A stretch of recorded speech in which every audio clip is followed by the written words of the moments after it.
Hello there, and welcome to the Sleepy Science channel. Tonight, we are stepping into the intriguing world of naturopathy, a field that sits at the crossroads of nature, medicine, history, and modern curiosity. It is a world shaped by herbs and habits, by food and movement, by sunlight, rest, and the rhythms of daily life. If this content interests you, please take a moment to like the video and subscribe to the channel. Your support motivates us to continue creating more meaningful videos. For some, naturopathy feels familiar and comforting. For others, it feels mysterious or even controversial. And for many, it is something they have heard about but never fully explored. Naturopathy asks big questions in simple ways. How does the body heal? What happens when lifestyle becomes medicine? Where does tradition meet evidence? And where do they part ways? It is a story filled with surprising origins, powerful ideas, real risks, and moments of genuine insight. Some paths point toward benefits that have been demonstrated. Others invite doubt and thoughtful consideration. Naturopathy shows how deeply people across history have searched for health, balance, and meaning within the natural world. If you enjoy these quiet explorations, you might consider liking, subscribing, or leaving a thought below. It helps others discover this place as well, one sleepy soul at a time. But for now, there is nothing you need to do except relax. Let your body loosen, allow your breathing to slow, and let your mind settle into calm as we explore this intriguing world together. Let us begin. Naturopathy brings together lifestyle medicine, nutrition, and traditional remedies within a single approach. It may appear less like one specific treatment and more like a guide to everyday living. A naturopathic appointment might shift from discussing what you eat to how you sleep, to the ways you handle stress at work, and then move outward into practical methods involving herbs, nutrients, and hands-on therapies. The goal is to step back far enough for patterns to come into view. Perhaps reflux connects to late meals and peppermint tea. Perhaps headaches arise from dehydration and missed breakfasts. Perhaps fatigue appears when movement fades from the routine. This style of thinking can feel refreshing because it links small daily choices with larger results.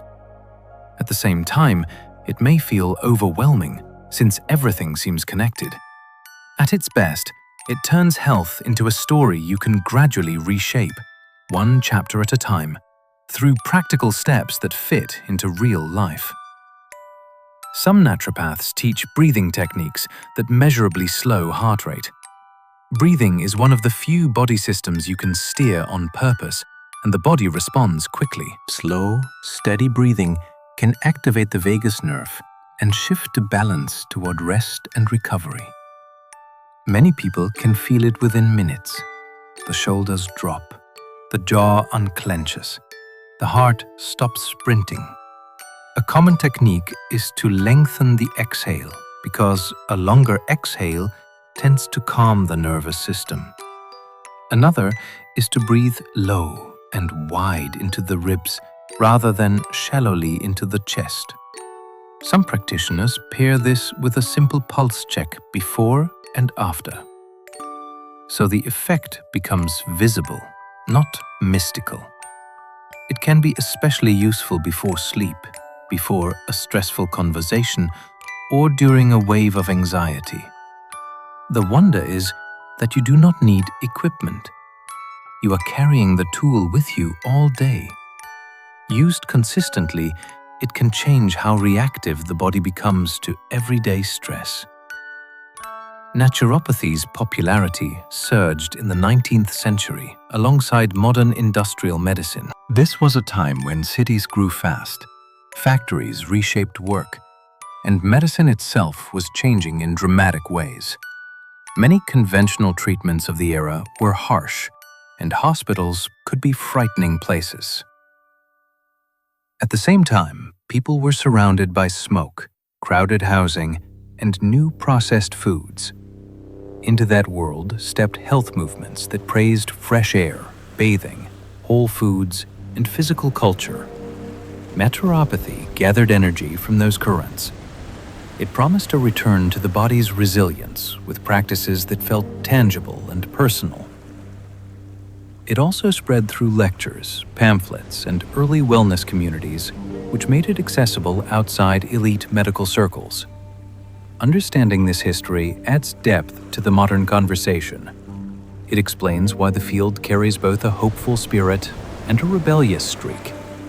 It grew in the space between suffering and progress.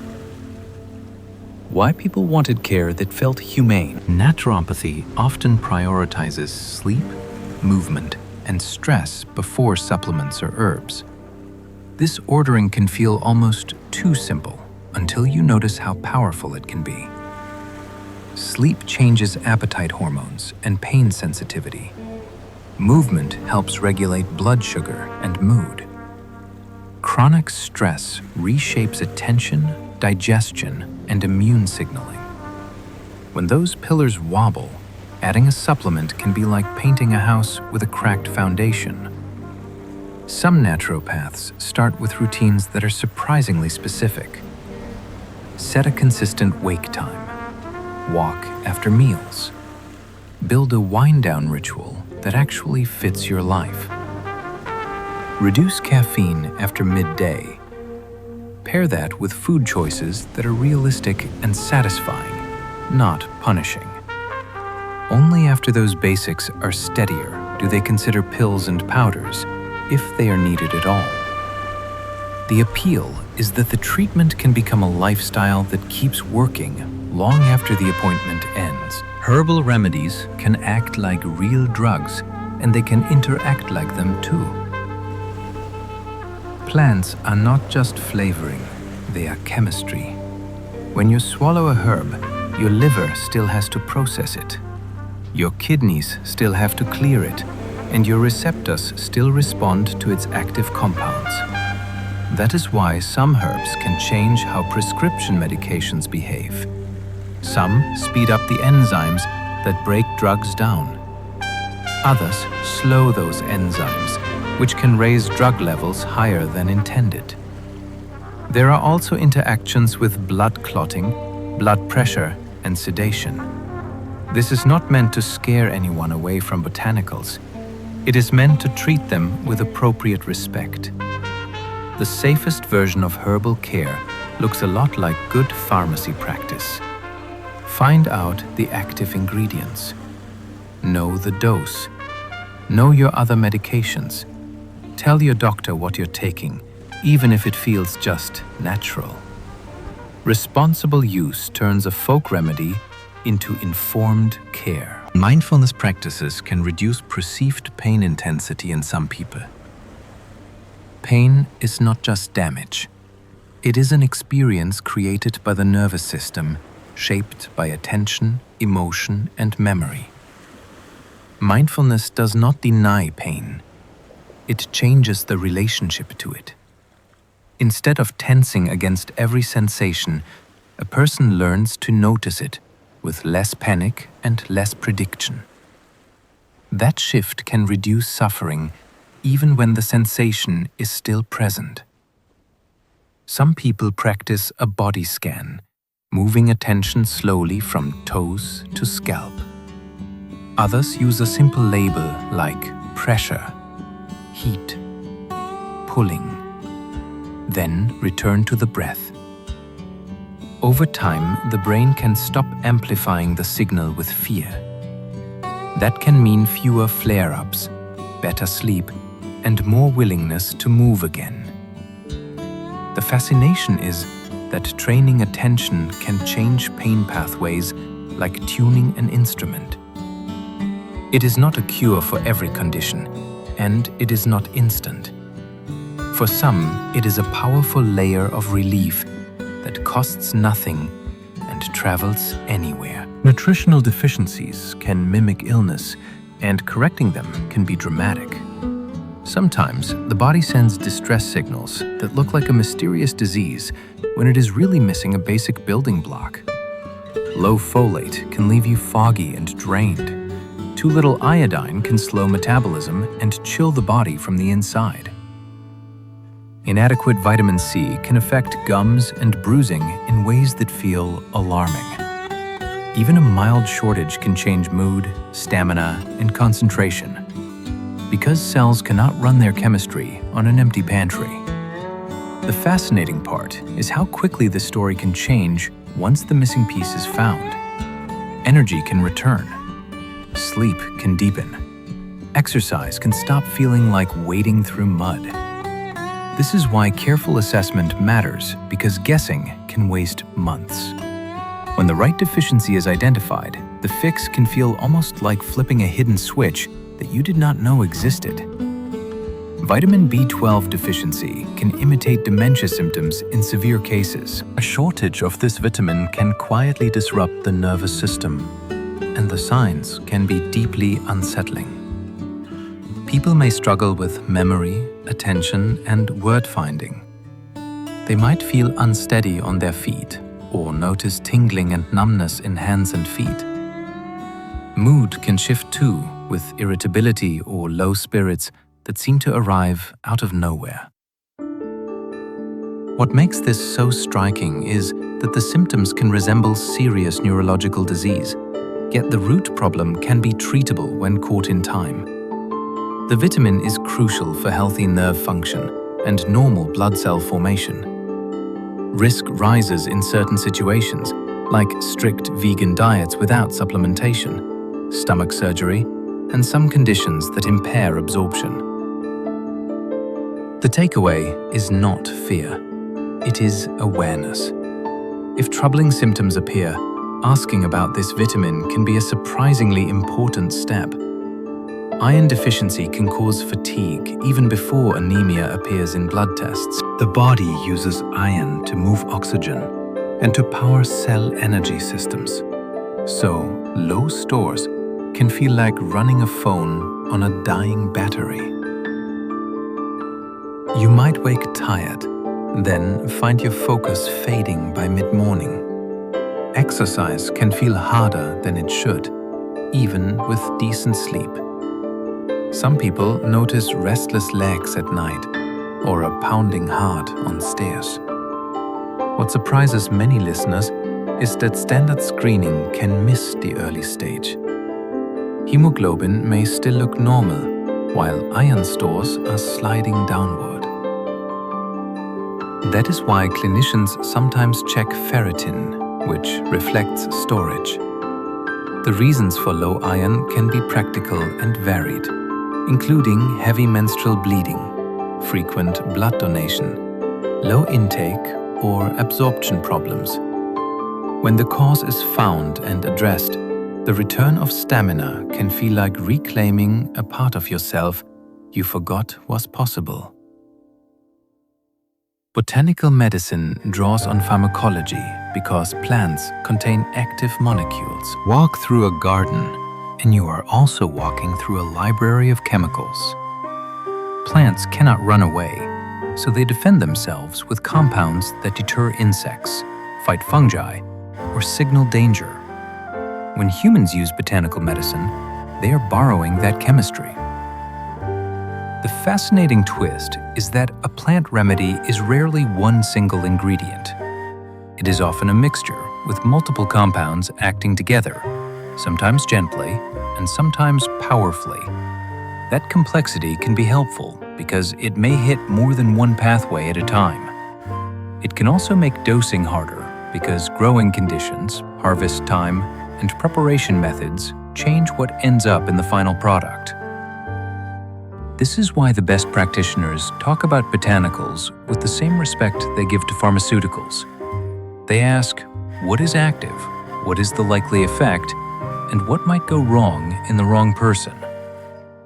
Nature exposure correlates with stress reduction, even in brief urban parks. A short walk among trees can change how the day feels. And research has found associations between green space exposure and lower stress markers. Even in a city, a small park can offer a different sensory diet. Softer sounds, uneven textures, moving leaves, and longer sight lines that let the eyes relax. Attention can shift from scanning for notifications to noticing patterns, which may reduce mental fatigue. Some studies track cortisol patterns, blood pressure, or self-reported calm, and they often find benefits after surprisingly brief visits. The fascination is that nature does not need to be dramatic to help. A pocket garden, a river path, a courtyard with plants can all count.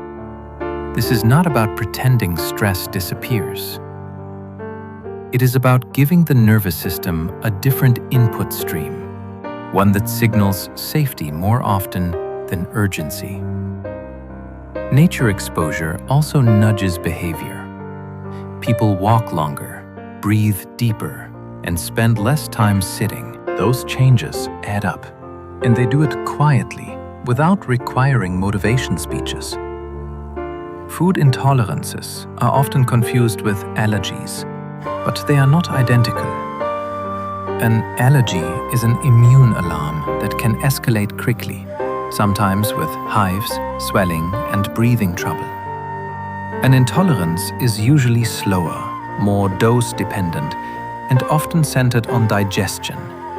It might cause bloating, cramps, diarrhea, or brain fog hours after eating, which makes it harder to connect cause and effect. Lactose intolerance is a classic example where the body lacks enough lactase enzyme to break down milk sugar. Another example is sensitivity to certain fermentable carbohydrates, where specific fruits, grains, or sweeteners can trigger gut distress in susceptible bee people. The confusion matters because the response should differ. A true allergy requires clear avoidance and proper medical supervision. An intolerance often allows more flexibility, such as smaller portions, different timing, or focused adjustments. Recognizing the difference can shift food from feeling like a confusing threat into something more like a puzzle that can be solved, and it can reduce unnecessary fear around eating. Elimination diets may help clarify certain symptoms, yet they can also create worry. An elimination diet works a bit like pausing a loud playlist so you can figure out which song is causing the disturbance. For some individuals dealing with ongoing bloating, migraines, or eczema, briefly removing common triggers in a structured way can provide insight. The important element is structure. Certain foods are removed for a specific period, then brought back one at a time to observe the response. Without the phase of reintroducing foods, the diet can become a trap. People may gradually shrink their menu until meals begin to feel risky and social eating becomes difficult. Nutrient gaps can develop, especially when entire food groups stay absent for long stretches. The most helpful version is supervised, limited in duration, and combined with a plan to bring variety back. The objective is to gather information, not to impose restriction. When handled well, the process can replace vague suspicion with clearer understanding. When handled poorly, it can make the dinner plate a constant source of stress. Highly processed foods are often associated with poorer health outcomes across many studies. These foods are designed for convenience and strong appeal, frequently blending refined starches, added sugars, industrial fats, and intense flavorings. Systems that encourage overeating. Large cohort studies have found correlations between higher intake and higher risks of outcomes like obesity, cardiovascular disease, and overall mortality, though correlation does not prove causation. Still, the pattern repeats across populations, often enough to raise concern. One reason may be that these foods are energy-dense and easy to eat quickly, which can bypass satiety signals. Another reason may be lower fiber and micronutrient density compared with whole foods. Additives and packaging chemicals are also being studied as potential contributors. The fascination is that food is not only nutrients, it is structure, texture, speed of eating, and how the gut responds. When people shift toward minimally processed meals, many notice steadier energy and fewer cravings, even without strict calorie counting. It can feel like stepping off a treadmill you did not realize was moving. Gut-focused approaches often target fiber because microbes thrive on it. Fiber is not just about regularity.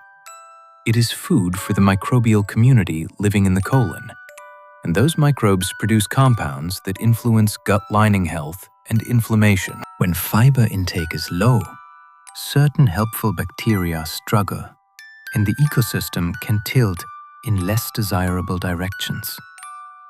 Increasing fiber can be as simple as adding beans, oats, lentils, chia, vegetables, or berries. The fascinating part is that the body often needs time to adapt. If you add a lot too quickly, gas and discomfort can spike, which makes people think fiber is the problem. Gradual change matters, and hydration matters too. Some naturopathic plants treat fiber like a slow training program for your inner ecosystem. Over weeks, digestion can become steadier, store patterns can normalize, and cravings can shift. It is a quiet intervention with a surprisingly wide reach because gut microbes communicate with metabolism, immunity, and even mood signaling. Fermented foods can shift the gut microbiome, though effects vary widely. Fermentation is an ancient technology that turns ordinary ingredients into living, tangy foods. Yogurt, Kefir, Sauerkraut, Kimchi, Miso, and Kombucha carry microbes and fermentation byproducts that can influence digestion. Some people feel immediate benefits like improved regularity or less bloating. Others feel worse at first, especially if they are sensitive to histamine, very acidic foods, or carbonation. That range of responses is part of what makes this topic so interesting.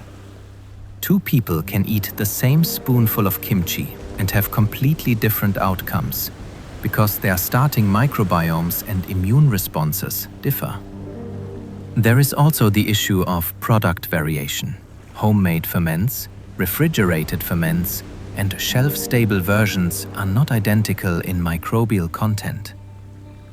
A practical approach is to start small, choose one food and observe. The goal is not to chase a trend. The goal is to learn what your body actually does with these living foods.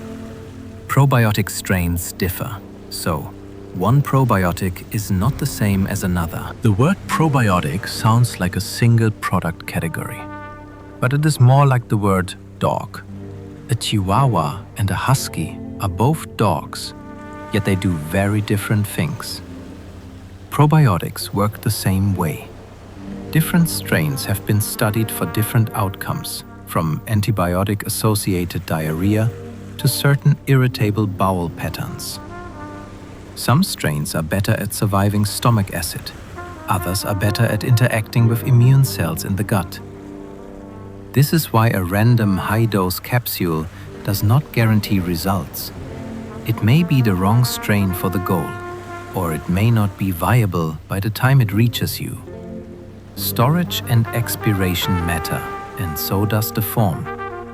For some people, prebiotics, which feed existing microbes, may be more helpful than adding new ones. The wow moment is realizing that the best question is not, do probiotics work? It is, which strain, for which problem, in which person, and under what conditions? Omega-3 intake is linked with inflammation markers in many studies. Omega-3 fats are part of the raw material the body uses to build signaling molecules that help manage inflammation. They are found in fatty fish like salmon and sardines, and in plant sources like flax and chia. Though conversion differs, research often looks at blood markers, and higher omega-3 status is frequently associated with lower levels of certain inflammatory signals. That does not mean they are a cure for everything, but it does show they can nudge physiology in a measurable direction. What is also fascinating is how they become part of cell membranes over time. Diet changes the very fabric of cells, which can influence how cells respond to stress. Some people aim for food first, with fish a couple of times per week. Others use supplements, which raises questions about freshness and oxidation.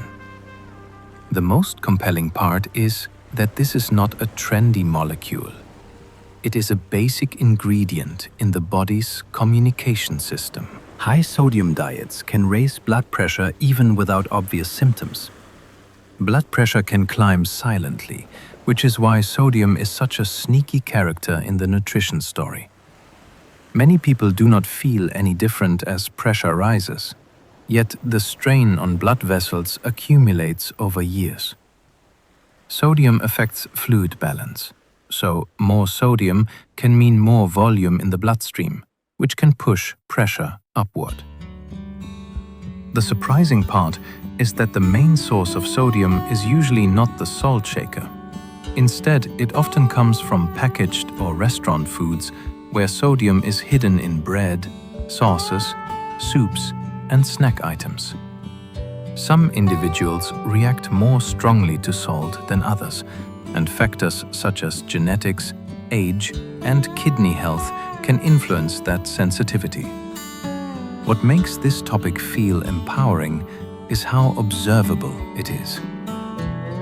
A person can monitor blood pressure, adjust eating habits, and then watch how the numbers shift over several weeks. That process turns a distant health risk into a visible feedback loop. It also demonstrates how daily choices can directly affect the body's internal plumbing. Willow bark contains salicylates that connect to the origin story of aspirin.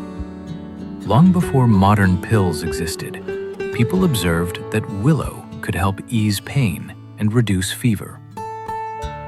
The crucial compounds are salicylates, plant chemicals that eventually inspired the creation of aspirin. That background is more than an interesting detail. It shows how careful observation, traditional knowledge, and laboratory science can link together across generations. It also reminds us that natural does not automatically mean harmless. Willow bark is not identical to aspirin, and the dosage is far less exact. Even so, the body still responds to its chemistry, especially for people who are sensitive to salicylates or who already take blood-thinning medications. The remarkable part of this story is the connection between forest and pharmacy. A tree's protective chemistry became a clue and eventually a medical tool that transformed pain relief for millions. When you hear that history, botanical medicine begins to sound less like folklore. It starts sounding like early research carried by human memory until science caught up. Foxglove led to digitalysis drugs, showing plants can power modern cardiology. Foxglove is striking to look at, and it carries a serious lesson. Compounds from this plant help lead to digitalis-based heart medicines, which can strengthen heart contractions and affect rhythm. It is a reminder that nature can produce substances that are both useful and dangerous, depending on dose. The line between remedy and poison can be thin enough to disappear. That is why this story is so gripping. A garden flower became part of cardiology And it did so because people paid close attention to effects, then learned to isolate and measure what mattered. It also explains why self-experimenting with strong herbs can be risky. Some plants contain chemicals with narrow safety margins, which means a little too much can change the heart in the wrong direction. Foxglove teaches a quiet respect. Beauty does not equal safety, and potency is not the same as kindness. St. John's wort can reduce drug levels by boosting liver enzymes. This herb is often discussed for mood support, but its most dramatic tent may be how it changes other medicines. It can ramp up certain liver enzymes and drug transporters, which can lower the levels of some prescription drugs in the bloodstream. That means a medication can quietly become less effective, even when a person takes it perfectly. This is not an abstract risk. It can matter for things like transplant medications, some hard medicines, and certain forms of hormonal contraception.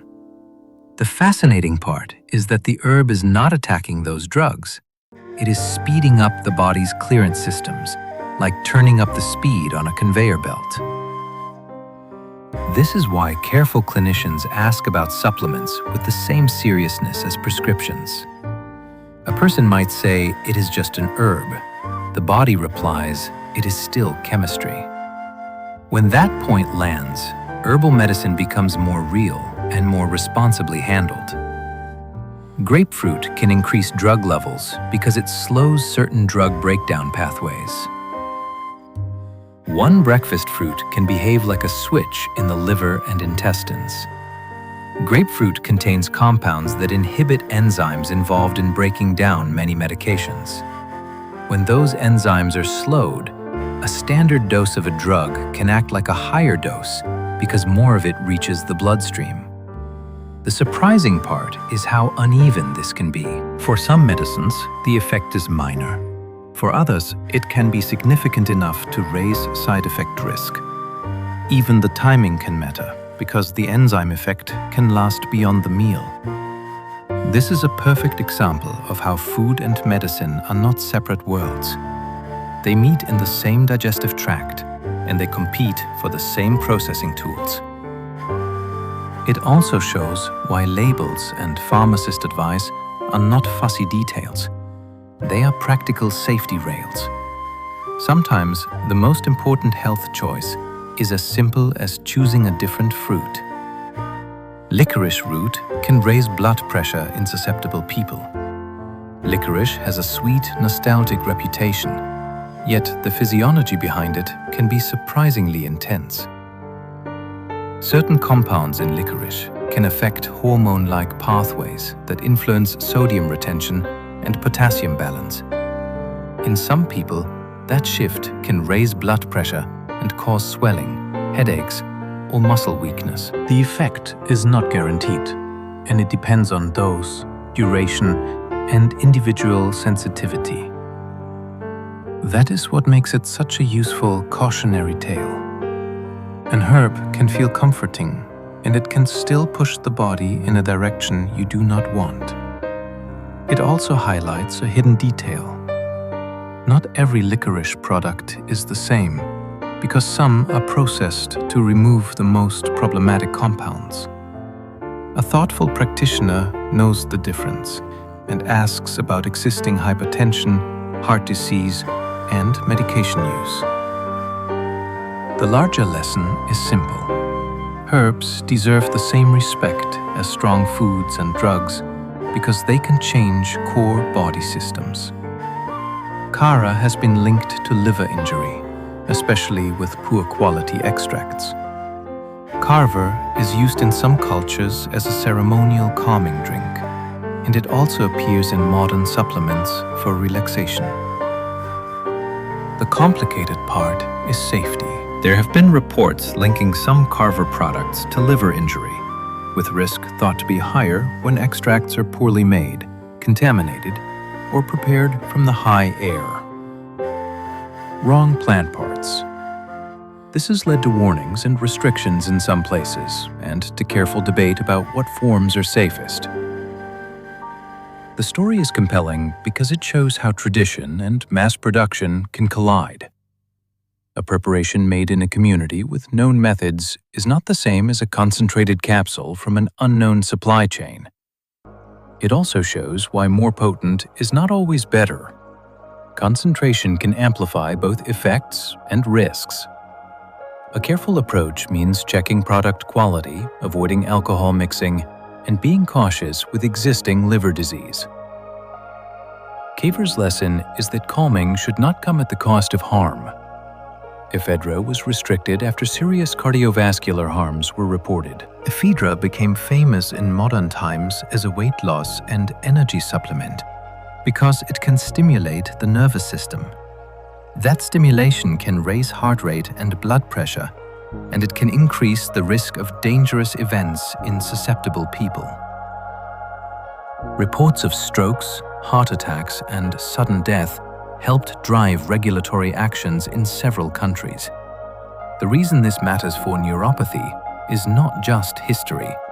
It is a warning about the seduction of quick results. A substance that makes you feel energized can also be pushing the cardiovascular system harder than you realize. It can feel like motivation, while it is actually strain. This story also highlights the value of regulation and post-market surveillance. Problems often emerge when a product reaches millions, not when it is used quietly by a few. Ephedra reminds us that safety is not a vibe. It is data collected over time, sometimes after real harm. Black Kuhus is studied for menopause symptoms with mixed results. Menopause can bring hot furnaces, night sweats, and sleep disruption that feel like a private storm. Black Kuhus is one of the better-known herbal options people try, and it has been studied for symptom relief with inconsistent findings.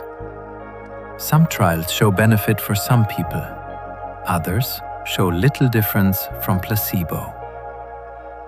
That mixed picture can sound disappointing, but it is actually useful. It tells you the herb is not a guaranteed fix, and it invites careful experimentation with boundaries. The best approach is to track symptoms over time, choose reputable products, and watch for side effects. It also reminds listeners that menopause care is broader than one herb. Temperature management, caffeine timing, stress reduction, and medical options can all play roles. The fascination here is the complexity of hormone-related symptoms. A single plant may help some bodies and not others, because biology is personal. Mixed results are not failure. They are reality. Ginger can reduce nausea for some people, including in pregnancy care. Ginger has a rare talent. It can be both a kitchen spice and a clinically discussed remedy. For some people, it helps ease nausea, including motion sickness, postoperative queasiness, and the nausea of early pregnancy. That does not mean it is perfect for everyone, and pregnancy always deserves extra caution and professional guidance. Still, the idea that a familiar root can influence the gut and the brain's nausea pathways is genuinely remarkable. Many people use it in small, practical forms. Ginger tea sipped slowly, candied ginger in tiny bites, capsules with standardized dosing when recommended by a clinician. The charm is that it can be easy to try and its effects can be noticed quickly. It also opens a bigger lesson about nausea itself. Nausea is a protective reflex, and it can be soothed through the gut signaling network. Ginger is one of the clearest examples of a traditional remedy that modern research keeps taking seriously. Peppermint oil can ease irritable bowel symptoms for some patients. For some people with irritable bowel syndrome, the gut can feel like it has a mind of its own, cramping, bloating, and switching gears without warning. Peppermint oil is interesting because it is not used as a flavor here. It is used for its effects on smooth muscle. Enteric-coated capsules are designed to pass through the stomach, then open farther down, where the oil can help relax intestinal spasms. When it works, the change can feel surprisingly direct. Less gripping pain, less urgency, a calmer rhythm after meals. It is not magic, and it is not for everyone. Reflux can worsen in some people because peppermint can relax the valve at the top of the stomach. That is why it is often tried thoughtfully with symptom tracking and careful timing. It is a neat example of an herb acting in a targeted, almost pharmaceutical way. Turmeric contains curcumin, but absorption challenges limit many supplement claims. Turmeric is the golden spice that makes curries glow, and its most studied compound is curcumin. In lab settings, curcumin can influence inflammatory pathways, which sounds exciting. The catch is the journey from capsule to bloodstream. Curcumin is not absorbed well on its own, and the body clears it relatively quickly. That means many supplement claims skip an important question, which is whether enough reaches the right tissue at the right time. Some formulations try to solve this with pairing strategies, such as combining curcumin with black pepper extract or using special delivery forms. Each approach changes the chemistry and sometimes the safety picture, especially for people on medications that affect clotting. The fascination is that the spice is real, the molecules are real, and the challenge is real too. This is what makes evidence-based herbal use so interesting. It lives in the details of how the body handles a compound, not in the color of the label. Cinnamon can modestly affect blood sugar markers in some studies. Cinnamon is a common kitchen smell, yet it has earned a place in research conversations about metabolism. Some studies find small improvements in markers like fasting blood glucose, which suggests cinnamon may influence insulin sensitivity or glucose handling. The effect is usually modest, and it will not replace proven diabetes care. Still, it is intriguing because it points to food as a source of bioactive compounds, not just calories. The story gets more complex when you look at types of cinnamon. Cassia cinnamon can contain higher levels of coumarin, which can stress the liver at high long-term intakes. So, long cinnamon tends to have less. This means the most exciting part is not a miracle claim. It is the idea that a simple spice can nudge physiology while also carrying trade-offs that depend on dose and type. Cinnamon invites a smarter kind of curiosity, where you enjoy the possibility without ignoring the limits. Chamomile may support sleep quality, though evidence is not definitive. Chamomile has a reputation as a bedtime tea, and the comfort is real even before any science enters the room. Research on sleep outcomes is mixed, yet some people report easier drifting off and fewer night awakenings. Part of the appeal is its ritual, the warm mug, the pause, the signal to the nervous system that the day is ending. Chamomile also contains compounds that may interact with calming pathways in the brain, which gives the tradition a plausible biological thread. It is usually well tolerated, but there are exceptions. People with ragweed allergies can sometimes react because the plants are related. There can also be interactions with certain medications, especially those affecting clotting. The fascination here is that sleep support often comes from stacking small influences: light, timing, temperature, and habits.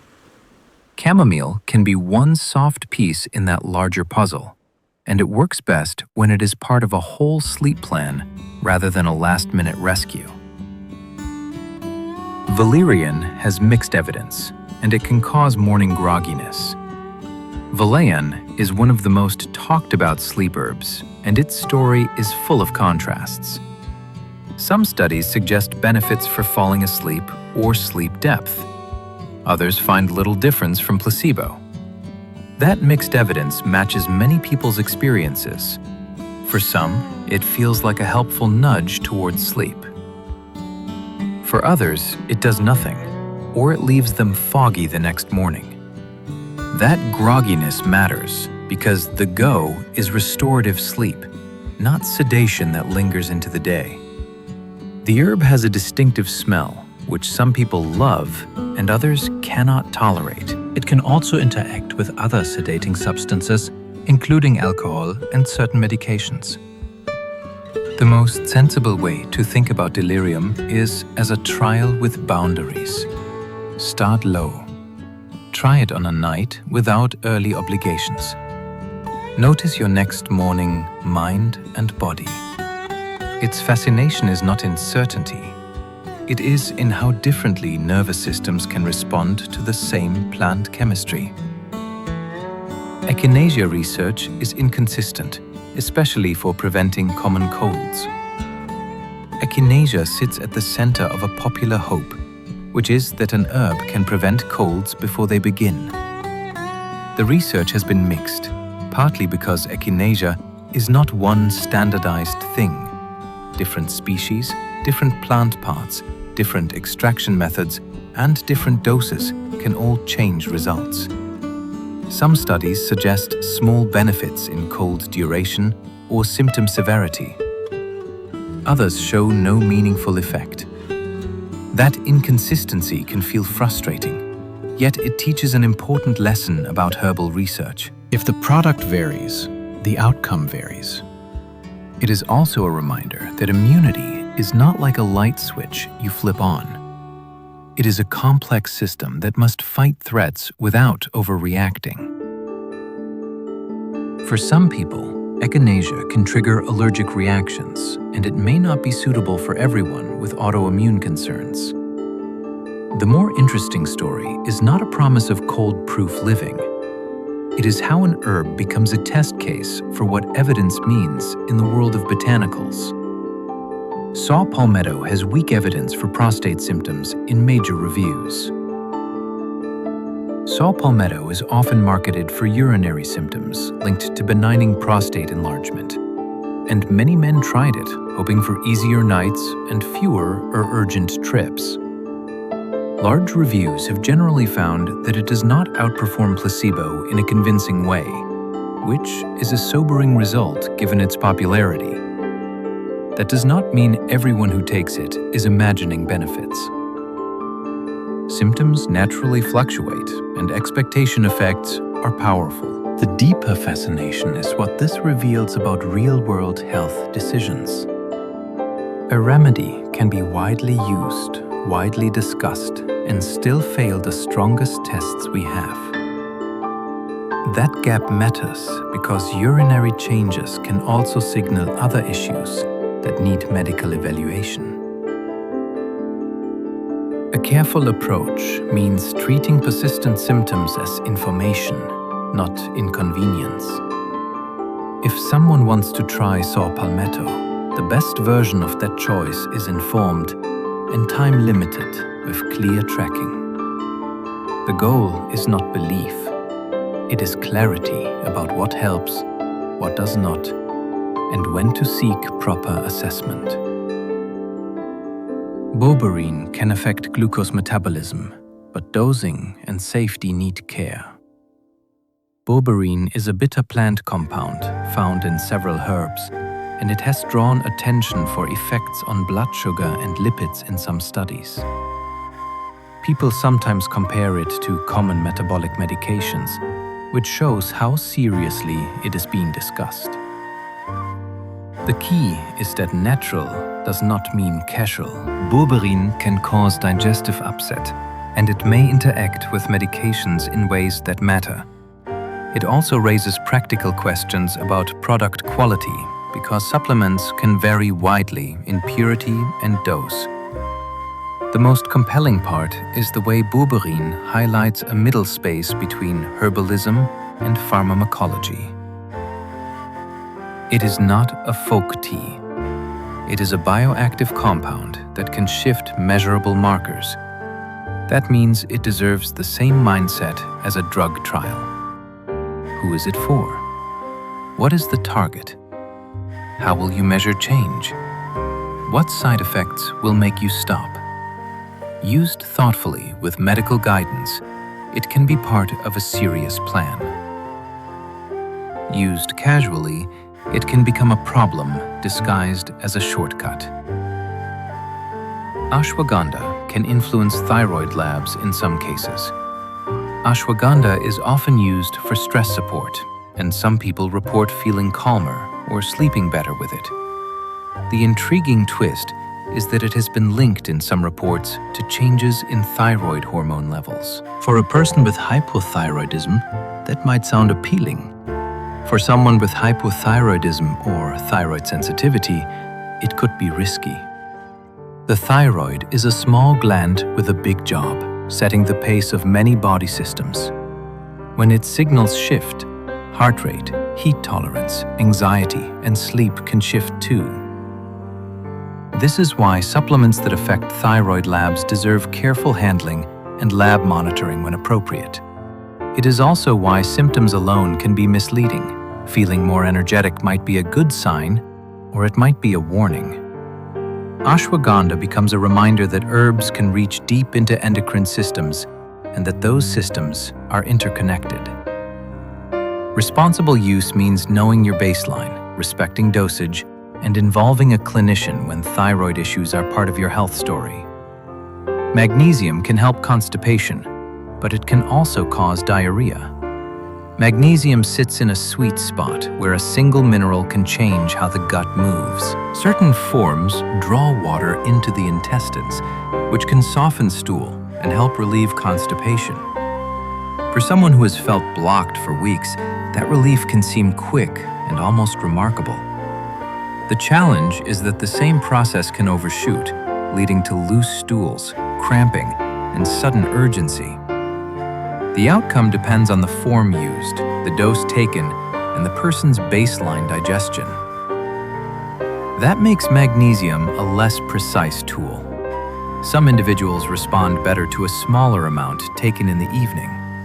Others benefit from a different form that has a milder laxative effect.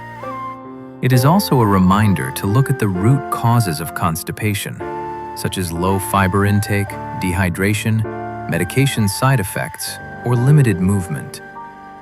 Magnesium can be helpful, but it works best when included as part of a broader plan rather than used randomly. When used thoughtfully, it can restore comfort and regular rhythm. When used carelessly, it can create a new difficulty while trying to solve the original one. Creatine is among the most researched supplements related to strength and performance.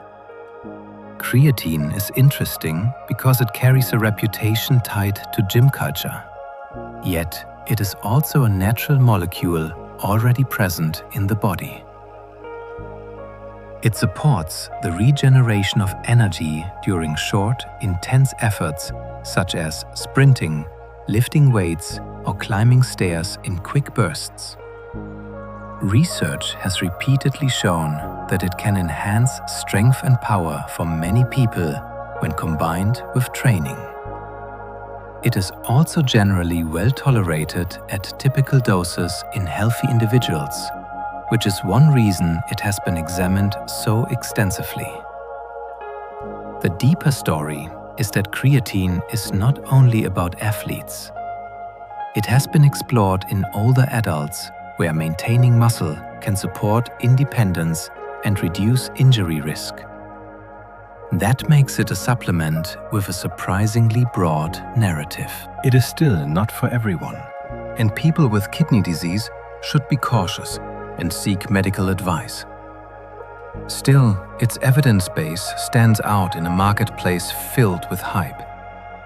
Creatine shows what it looks like when a supplement earns its reputation through repeated testing rather than clever slogans. Hydrotherapy traditions used temperature and water as structured body stimuli. Long before modern wellness studios, people treated water like a programmable force. Warmth to relax, cold to wake the nervous system, pressure to stimulate circulation, and rhythm to train the body's responses. In parts of Europe, structured routines became famous, including contrast applications that alternated hot and cold to create a pumping effect in blood vessels. Mineral baths became another branch of the tradition where sulfur-rich or salty waters were used for aching joints and skin complaints. Even simple practices like a timed cold rinse on the legs were framed as a way to nudge circulation and resilience. The fascination is that water is both gentle and relentless. It transfers heat efficiently and it touches every nerve ending on the skin at once. Used wisely, it can shift mood, alertness, and muscle tension in minutes. Used carelessly, it can overwhelm.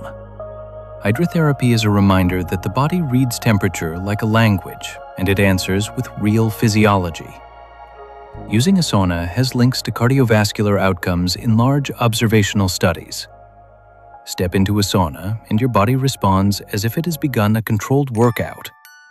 Heart rate rises, blood vessels widen, and skin blood flow increases to shed heat. Over time, regular sauna use has been associated in large observational research with patterns that look heart protective, including lower risks in certain cardiovascular outcomes. Observational does not prove cause, but it creates a compelling question. What if heat exposure is a kind of training for the vascular system? Heat can also trigger heat shock proteins, which help cells manage stress. Many sauna cultures pair heat with calm, social connection, and a deliberate pause from daily demands, which may matter too. The interesting part is that sauna is not just comfort, it is a full-body stimulus that your circulation must adapt to. Still, it is not for everyone. People with unstable heart conditions or low blood pressure need caution. The safest fascination is to treat sauna like exercise. Start slowly, hydrate well, and respect your limits. Cold water exposure can raise blood pressure briefly, which matters for safety. Cold water can feel like a lightning strike to the nervous system. The first response is the cold shock reflex, an involuntary gasp and rapid breathing that can happen even in strong swimmers. At the same time, blood vessels in the skin constrict to conserve heat, and that can drive blood pressure up for a short period. For a healthy person, that spike may pass quickly. For someone with cardiovascular disease, it can be risky. This is why the most important skill with cold exposure is not toughness. It is control.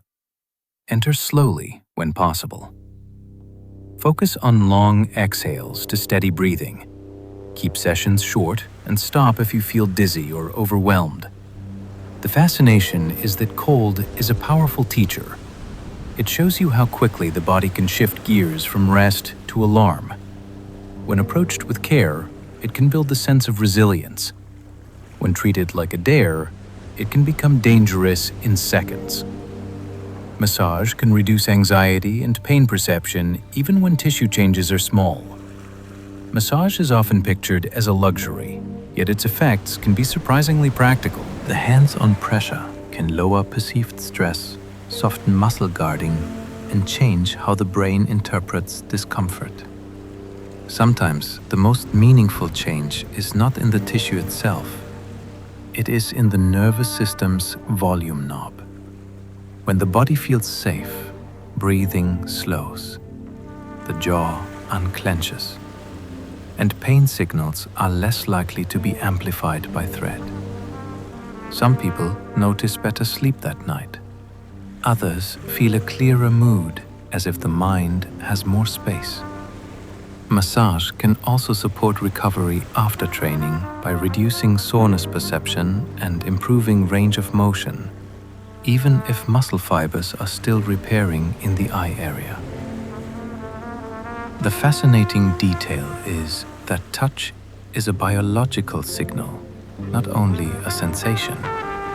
It can influence hormones and autonomic balance, which shapes how tense or relaxed the body remains. The best massage is not about chasing knots. It is about creating a calmer baseline so the body stops bracing all day long. Acupuncture shows benefits for some pain conditions, though mechanisms are debated. Acupuncture sits in a rare place where tradition and modern research keep meeting, sometimes agreeing and sometimes arguing. For certain chronic pain conditions, many studies show meaningful symptom improvement compared with usual care. The mechanism is still debated, and that debate is part of the intrigue. Some explanations focus on nerve stimulation and how it can influence the spinal cord and brain. Others look at the release of natural pain-modulating chemicals and changes in blood flow and muscle tone.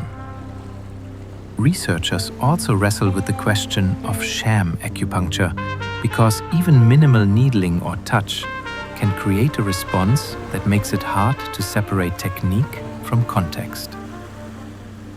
Yet, for a person in pain, the practical question is whether it helps and whether it is safe when performed by a trained clinician. The safest fascination is to treat acupuncture as a tool, not a belief system. Track your pain, function, and sleep, and decide based on your own outcomes. Chiropractic spinal manipulation can help some back pain with rare risks. Back pain is one of the most common human complaints, and it often improves with movement, time, and the right kind of support. Spinal manipulation is one approach that can reduce pain for some people, particularly with acute or subacute low back pain. It may work through joint mechanics, muscle reflexes, and the nervous system's perception of threat and stiffness. The key is that manipulation is not a cure for every cause of pain, and it is not always appropriate. A skilled clinician screams for red flags, like fever, unexplained weight loss, serious trauma, or neurological weakness, and refers out when needed. There are also rare but serious risks, especially with certain neck manipulations, which is why informed consent and careful technique matter. The fascination is that hands-on care can sometimes change pain quickly, even when scans look similar before and after. That reminds us, pain is not only structure, it is a living signal shaped by movement, fear, and the brain's interpretation. Yoga can improve flexibility and stress, and sometimes lowers blood pressure. Yoga is often introduced as stretching, but its real strength is that it blends movement with breath and attention. That combination can loosen tight muscles, while also shifting the nervous system toward a calmer mode. Over time, improved flexibility can make everyday tasks feel easier, from reaching overhead to getting up from the floor. Many people also notice changes in stress response. Slow breathing and steady postures can train the body to stay present without escalating into alarm. Some research suggests that regular practice can lower blood pressure in certain groups, especially when it includes breathing and relaxation components, though results vary by style and consistency. The interesting part is that yoga can be adapted almost endlessly.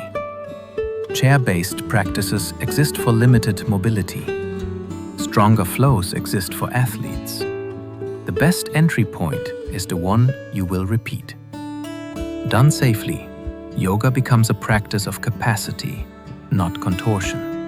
It is less about touching toes and more about teaching the body it can settle even while it works. Tai Chi improves balance in older adults, reducing fall risk in studies. Tai Chi can look slow from the outside, yet inside the body it is busy training balance, coordination, and confidence. Each controlled shift of weight asks the ankles, hips, and core to make small adjustments. And those adjustments are exactly what prevent falls. Many studies in older adults show improvements in balance measures and reductions in fall risk, which is impressive because falls can be life-changing. The fascination is that Tai Chi is not brute strength training. It is neuromuscular education. It refines proprioception, the sense of where you are in space, and it teaches the nervous system to correct wobbling before it becomes a stumble. It also builds calm focus because the movements require attention without urgency. That combination can be especially valuable for people who fear falling, since fear itself can make that more rigid and unstable. Tai Chi offers a different story. It says you can practice steadiness one slow step at a time, and the body will learn. Light therapy can help seasonal depression, influencing circadian timing. Light is a biological command, and the brain treats morning brightness like a reset button. In seasonal affective disorder, shorter days can shift circadian rhythms and affect mood, energy, and sleep. Light therapy uses a bright light box at a specific time of day, often in the morning, to push the internal clock toward a healthier schedule. When it works, people may notice earlier wakefulness, improved alertness, and a lighter mood over days to weeks. The interesting part is that timing matters. Late use can interfere with sleep because light tells the brain it is daytime. The intensity and distance matter too, which is why standard devices and guidance are important. It is also not for everyone. People with bipolar disorder need extra caution because strong light can trigger mania in some cases. The fascination is that something as ordinary as brightness can act like a medicine, steering hormones like melatonin and shaping the mood landscape of an entire Bundesseason. Some naturopaths order laboratory tests, but interpretation standards can differ. A blood test can feel like a clear verdict, yet in reality, it is only a snapshot that needs context. Some practitioners in naturopathy request lab work to search for nutrient deficiencies, metabolic risk, or signs that a symptom might have a medical cause needing urgent care. The complicated part is what happens after the results arrive.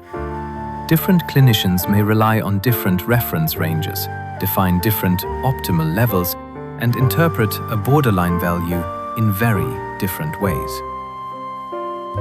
One clinician might see a slightly unusual number as something to monitor and recheck later. Another might treat the same value as a diagnosis, requiring an intensive supplement strategy. That difference can completely change the story a patient hears.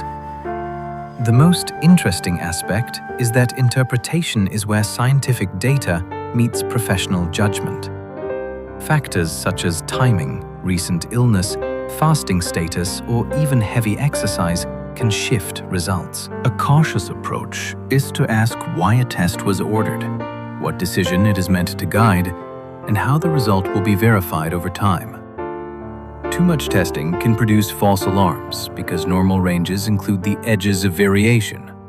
More tests can seem like more certainty, yet statistics can play tricks. Reference ranges are designed so that most healthy people fall within them. But not everyone will.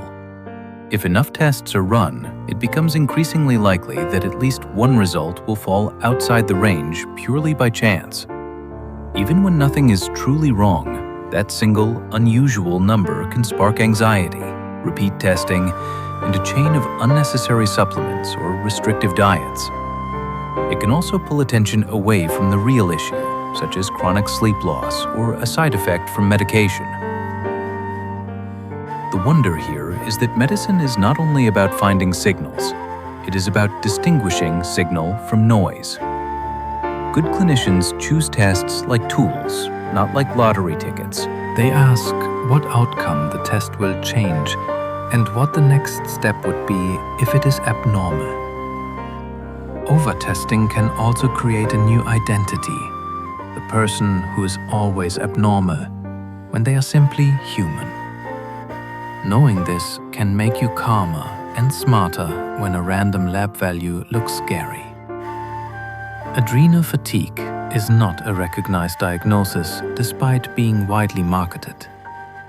The phrase sounds convincing because it matches a real feeling: exhaustion that will not lift. It also offers a neat story. Stress drains your adrenal glands. Then everything falls apart. The problem is that mainstream endocrinology does not recognize it as a defined medical condition, and research has not confirmed it as a single syndrome with a pre-clear test or treatment. That does not mean people are making up their fatigue. It means the label can become a shortcut that stops deeper investigation. Sleep apnea, anemia, depression, thyroid disease, medication effects, and chronic infections can all produce profound tiredness. Lifestyle factors can too, especially long-term sleep loss and burnout. The fascination is how a catchy diagnosis can spread faster than careful evidence because it gives people a name for suffering. A better path is to treat severe fatigue as important data. Then look for the real driver with a step-by-step approach instead of a one-size story. True adrenal insufficiency is serious, and it requires conventional treatment. There is a real condition where the body cannot produce enough cortisol, and it is not a lifestyle problem that can be fixed with herbs. When cortisol is truly low, the body can struggle to maintain blood pressure, blood sugar, and a stable response to illness. People may have weight loss, nausea, weakness, dizziness, and darkening skin in some forms. During stress like infection or surgery, the risk becomes urgent because the body needs extra cortisol to cope. Without proper treatment, an adrenal crisis can be life-threatening. This is why accurate diagnosis matters so much. It is also why confusing this condition with a trendy label can be dangerous. The proper management involves prescribed steroid replacement and clear emergency planning, sometimes including injectable medication and medical alert identification. The or here is not a miracle cure. It is the reality that one hormone can be so essential that life depends on it. That is why conventional care is non-negotiable. In this case, thyroid testing is nuanced and supplement interference can confuse results. The thyroid is small, but it sets the tempo for many body systems, from heart rate to temperature to energy. Testing can look straightforward, yet it often requires careful interpretation. A common screening test is TSH, but it is only one part of the story. Free hormone levels, antibodies, and patterns over time can matter, especially when symptoms and labs do not merge neatly. The nuance deepens when supplements enter. Some people take thyroid support blends, high iodine products, or glandular extracts without realizing they can shift labs or symptoms.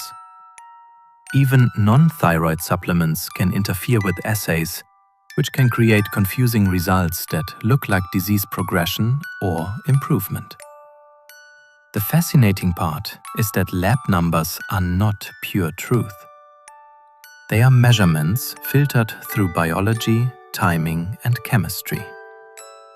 The safest approach is to tell your clinician every supplement you take. Pause anything that could distort testing when advised, and focus on trends and symptoms together rather than a single number. Biotin can distort lab assays, including thyroid and heart markers. Biotin is sold for hair and nails, and many people take high doses without a second thought. The surprise is that biotin can interfere with certain lab test methods. leading to results that look dangerously abnormal when they are not. Thyroid tests can be skewed in a way that resembles hypothyroidism. Some cardiac markers can also be affected, which is especially alarming in emergency settings where rapid decisions are made. The twist is that the body is not changing, the measurement is. This can lead to unnecessary fear, wrong diagnosis, and inappropriate treatment if clinicians do not know about the supplement. The most fascinating part is how modern lab technology relies on biochemical binding tricks, and biotin can disrupt those tricks. The practical solution is simple and powerful. Always disclose biotin use and ask whether you should stop it before bloodwood. In urgent care, mention it immediately. A tiny vitamin can otherwise rewrite your lab story. Food sensitivity antibody panels are controversial, and they can mislead diets. These panels often promise clarity, a simple list of foods your body reacts to based on antibodies like IgG. The appeal is obvious. You want an answer, and you want it fast. The controversy is that IgG antibodies can reflect exposure and tolerance rather than harm, meaning a positive result may simply indicate you eat that food. Often, when people follow these results rigidly, diets can become unnecessarily restrictive. That can reduce nutrition, increase anxiety, and make social eating feel impossible. It can also distract from conditions that deserve proper evaluation, like celiac disease, true allergy, or irritable bowel triggers that are not immune, death-mediated. The fascinating part is how a test can feel scientific and still be misleading, because the biology behind it does not match the marketing story. A more grounded approach uses symptom tracking, structured trials, and medical evaluation when red flags appear. Food should not become a fear list built on shaky interpretation. Microbiome testing is exciting, yet clinical guidance is still limited. The idea is thrilling. A stool sample can reveal the hidden ecosystem inside you. Reports list bacteria, diversity scores, and colorful charts that make your gut feel like a galaxy. The limitation is that we are still learning how to translate those patterns into clear actions for individuals.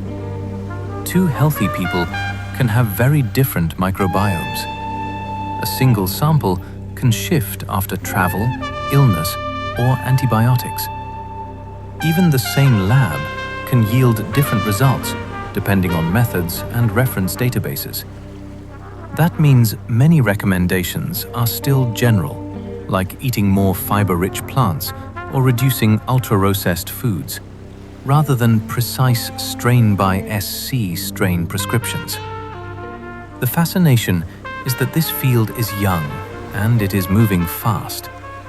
Microbiome research is reshaping how we think about digestion, immunity, and metabolism. Yet, the smartest use right now is cautious curiosity. Use testing as a learning tool, not a diagnosis machine. Focus on habits that reliably support gut health, and treat fancy charts as hypotheses that need validation. Genetic nutrition advice exists, but many claims outpace evidence. A saliva test can promise to tell you the perfect diet for your genes, and that promise is hard to resist. Genetics does influence some traits, like lactose tolerance, caffeine metabolism, and certain lipid responses. The problem is that many nutrition outcomes are shaped by many genes, each with small effects. And those effects interact with sleep, stress, movement, culture, and environment that makes eat this avoid that claims feel more confident than the science supports. The fascination is that nutrigenomics is real, but it is not a crystal ball. Some genetic information can help explain why two people respond differently to the same food pattern. Yet the most powerful dietary improvements still tend to be simple and broadly effective, like more whole foods and more plants, adequate protein, and fewer ultra-processed calories. A wise approach treats genetic advice as one input, not the whole map. If a recommendation sounds extreme, it deserves extra skepticism and a reality check with measurable outcomes. The placebo effect is real physiology, not imaginary improvement. When people hear placebo, they sometimes think it means fake. In reality, expectation can change the body. The brain can release pain-dampening chemicals, adjust attention, and shift stress responses. And those shifts can change symptoms like pain, nausea, and fatigue. This does not mean illness is all in your head. It means the head and body are one system. The story becomes even more interesting when you consider the nocebo effect, where negative expectations can worsen symptoms and side effects. In clinical trials, placebo responses can be strong enough to hide or exaggerate the true effect of a treatment, which is why good research designs matter in real life. This explains why a caring clinician, a believable plan, and a clear sense of safety can improve outcomes. It also explains why magical marketing can feel powerful even when the underlying intervention is weak. The practical takeaway is to respect your mind's influence while still demanding honest evidence for treatments. Hope is a real lever, but it should not replace reality. Therapeutic relationships can change outcomes because trust affects adherence and stress. When someone feels heard, the body often stops fighting the appointment. Trust can lower defensiveness, and that changes what people do after they leave. A patient who believes their clinician takes them seriously is more likely to follow through, to report side effects early, and to return for course correction instead of quitting in silence. There is also a stress angle. If every health interaction feels rushed or dismissive, the nervous system can stay on alert, and that can make symptoms feel louder. A strong therapeutic relationship can do the opposite. It can make the plan feel possible, and it can make uncertainty feel safer. This is not about charm. It is about reliability, clear explanations, and boundaries that protect the patient. The most fascinating part is that warmth can become a practical clinical tool. It improves communication, and better communication changes outcomes even when the treatment itself is simple. Naturopathic care often emphasizes prevention, like blood pressure and waist tracking. Prevention can sound boring until you realize it is the art of noticing trouble early while it is still reversible. A blood pressure cuff at home can reveal patterns a single clinic reading misses. Waist measurements can reflect changes in visceral fat, which is metabolically active tissue linked to insulin resistance and inflammation. These tools are not about appearance. They function as feedback. When someone improves sleep, adjusts meals, and adds regular movement, these numbers often shift quietly in the background. Seeing that change can become motivating because it turns hidden progress into something visible. Prevention also moves attention away from emergencies and toward everyday habits. It asks what may be drifting out of balance and what small adjustment might guide it back. The interesting part is that simple measurements can act like early warning lights on a dashboard. You do not wait for the engine to break down. You respond when the light first flickers and help keep the entire system running longer. Tobacco cessation remains one of the most powerful natural health interventions. If a clinician could recommend a single change that benefits nearly every organ system, stopping tobacco would be close to the top. Quitting lowers cardiovascular risk, gradually improves lung function, and reduces cancer risk compared with continued smoking. the body also begins repairing itself quickly. Circulation improves, levels of carbon monoxide fall, and the senses of taste and smell often become sharper. It also highlights that addiction is not a simple character flaw. It involves biology, habit loops, and environment. That is why successful quitting often includes several supports, such as nicotine replacement, medications, coaching, and social encouragement. The most fascinating part is that the benefits keep stacking for years, which means the decision echoes forward like compound interest. In naturopathic settings, tobacco cessation can be framed as the most evidence-based kind of prevention. It is also deeply humane because it treats the person with respect while addressing a major driver of disease. Alcohol reduction can improve sleep and liver markers within weeks. Alcohol can feel like it helps you fall asleep, yet it often fragments sleep later in the night. People may wake at 3 o'clock in the morning with a dry mouth, a racing mind, and lighter, less restorative rest. Reducing alcohol can reverse that pattern surprisingly fast. Sleep becomes steadier, mornings become clearer, and mood can feel less brittle. The liver story is just as compelling. The liver is a chemical processing plant, and it prioritizes alcohol metabolism. When alcohol intake drops, liver enzymes and fat accumulation markers can improve, especially when paired with better nutrition. Many people also notice fewer reflux symptoms and less nighttime snoring. The fascinating part is that alcohol reduction is measurable. You can track sleep, energy, and labs, then watch the trend shift. This is not about moralizing. It is about physiology responding to less burden.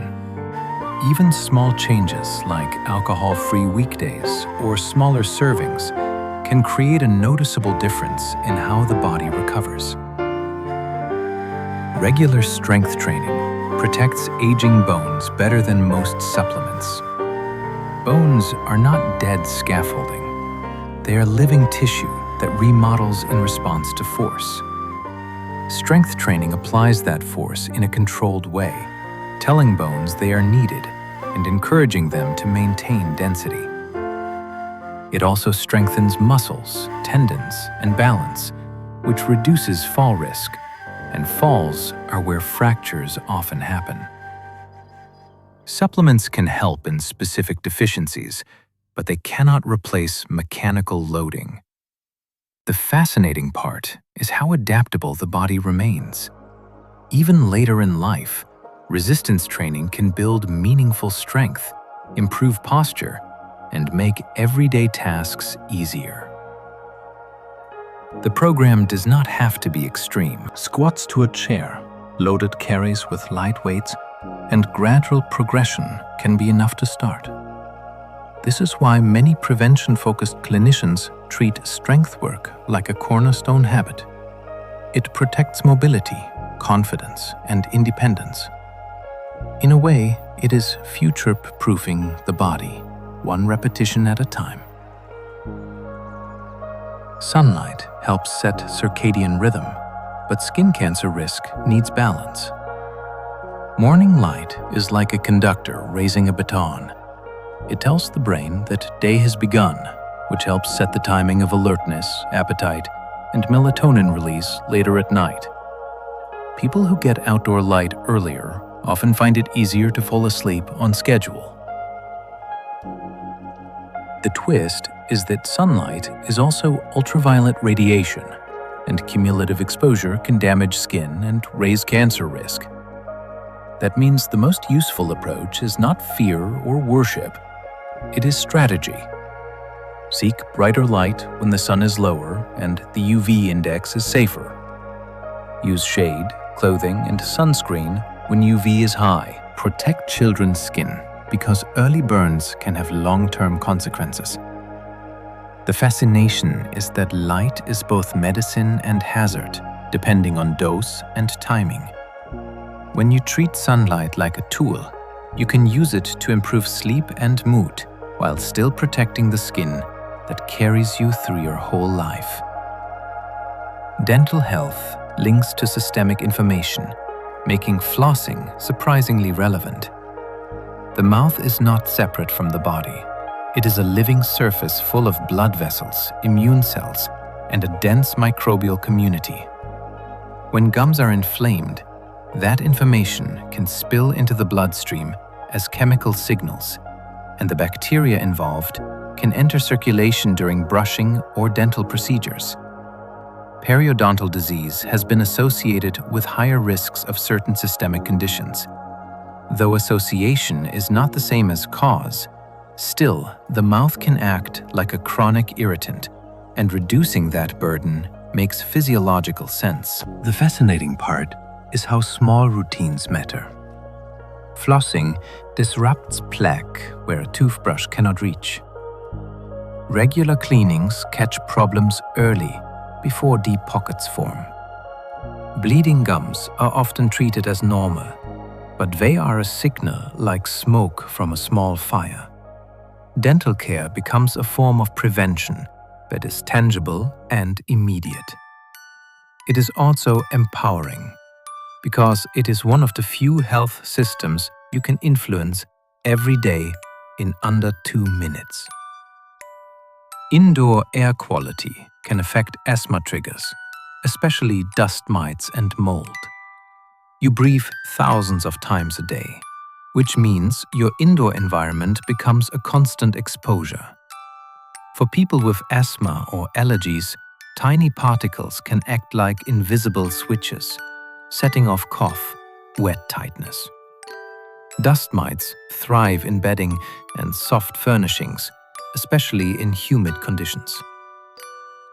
Mold can grow in damp corners, behind walls, or in air conditioning systems, and its spores can irritate sensitive airways. Pet dander and smoke residue add to the mix.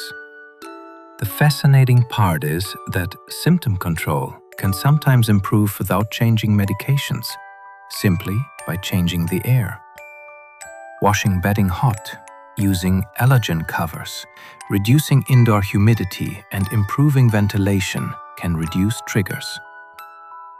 High-quality filtration can help in some homes, especially near busy roads or during wildfire smoke events. This is not about sterilizing life.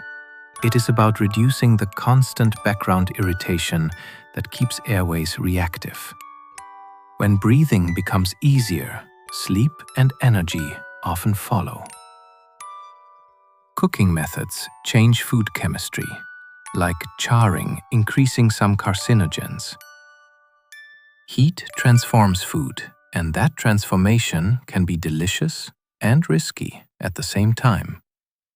When meat is grilled, fried, or charred at high temperatures, compounds can form that are linked with cancer risk in animal studies and observational human research.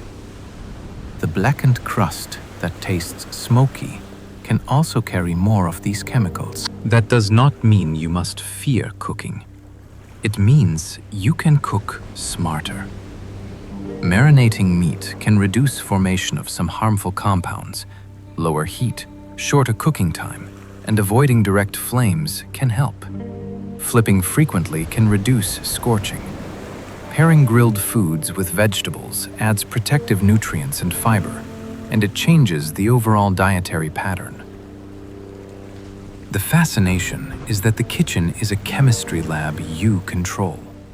The same ingredients can become different exposures depending on method. When you understand that, you gain practical power. You can keep the flavors you love while reducing the hidden costs that come with repeated charring. Naturopathy has roots in European nature cure movements of the 19th century. In that era, many people were watching cities swell, factories roar, and daily life shift indoors. At the same time, medical care could be harsh, expensive, and often ineffective. Nature cure movements offered a different promise. They looked to fresh air, bathing, sunlight, movement, and simple food as everyday medicine. Health retreats and spas became laboratories for living where routines were prescribed like treatments. The appeal was not only physical, it was philosophical. If modern life was making people sick, then health might be rebuilt by returning to nature's patterns. That cultural momentum helped shape early naturopathic identity long before the modern supplement industry existed. Understanding that origin makes the present-day conversation clearer. Naturopathy did not appear out of nowhere. It grew from a moment when people wanted care that felt human, preventive, and within their own reach. Early naturopathy reacted against harsh medical practices like bloodletting and mercury. To modern, it is shocking to remember that some older medical treatments could be actively damaging. Bloodletting was used for many conditions, even when weakness was already the problem. Mercury compounds were used in ways that could poison patients while aiming to help them. In that context, a movement that emphasized rest, clean water, food, and time outdoors felt like a rescue boat. It offered a gentler philosophy and, for some people, a safer alternative. The fascinating tension is that this reaction shaped naturopaths' personality. It encouraged skepticism toward mainstream medicine, which sometimes protected people. It also planted a habit of distrust that can become unhelpful in modern times, where many conventional treatments are life-saving. This history explains why naturopathy can feel both compassionate and rebellious. It began as a protest against harm, and that origin still echoes in the choices practitioners make today.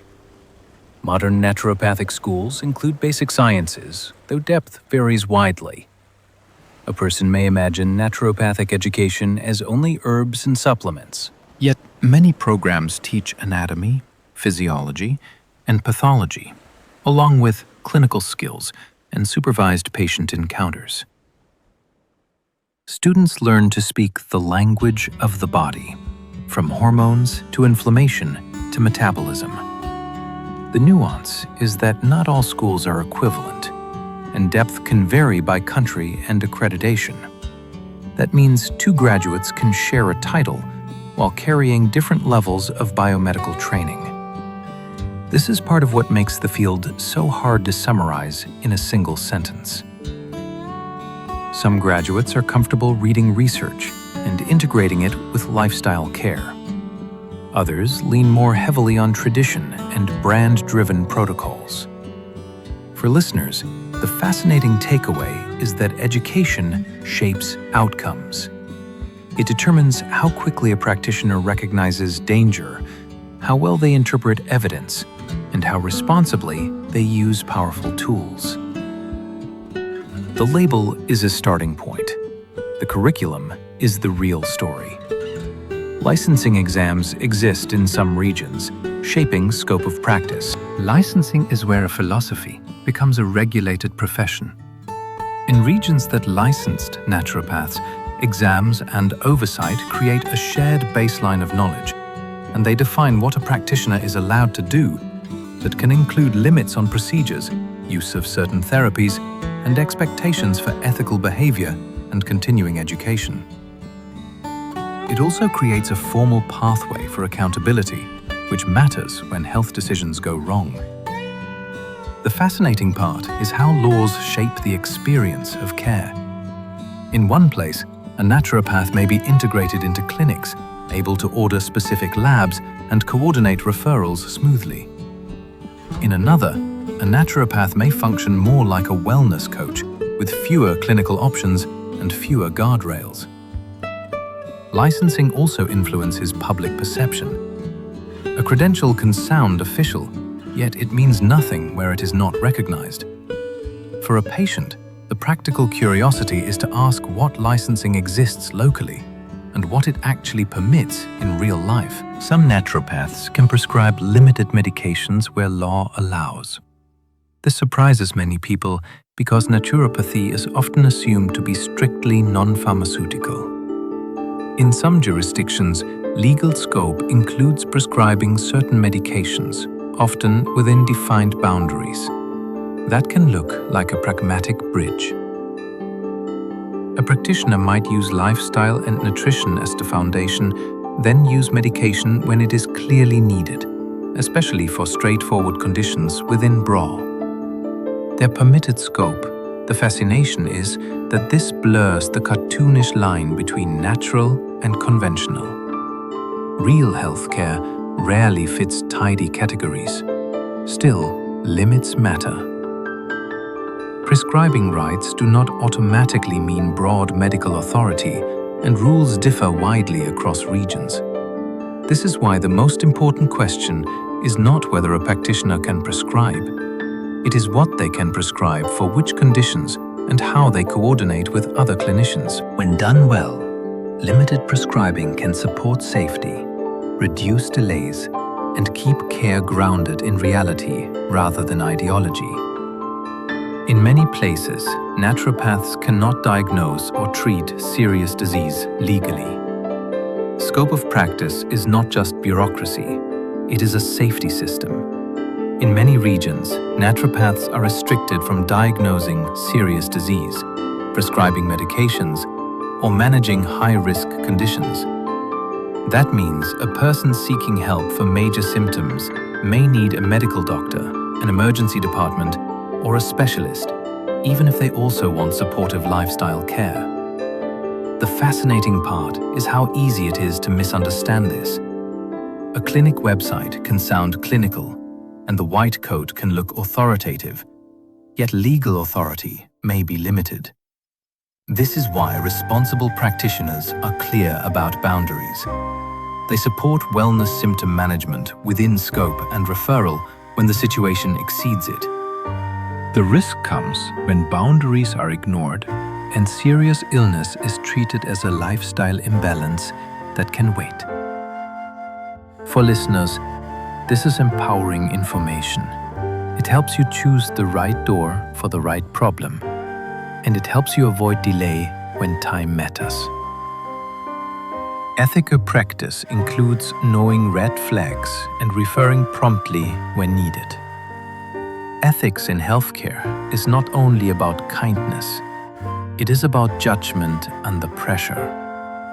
A practitioner may be the first person a patient tells about chest pain, sudden weakness, blood in stool, unexplained weight loss, or a severe headache that feels chem before.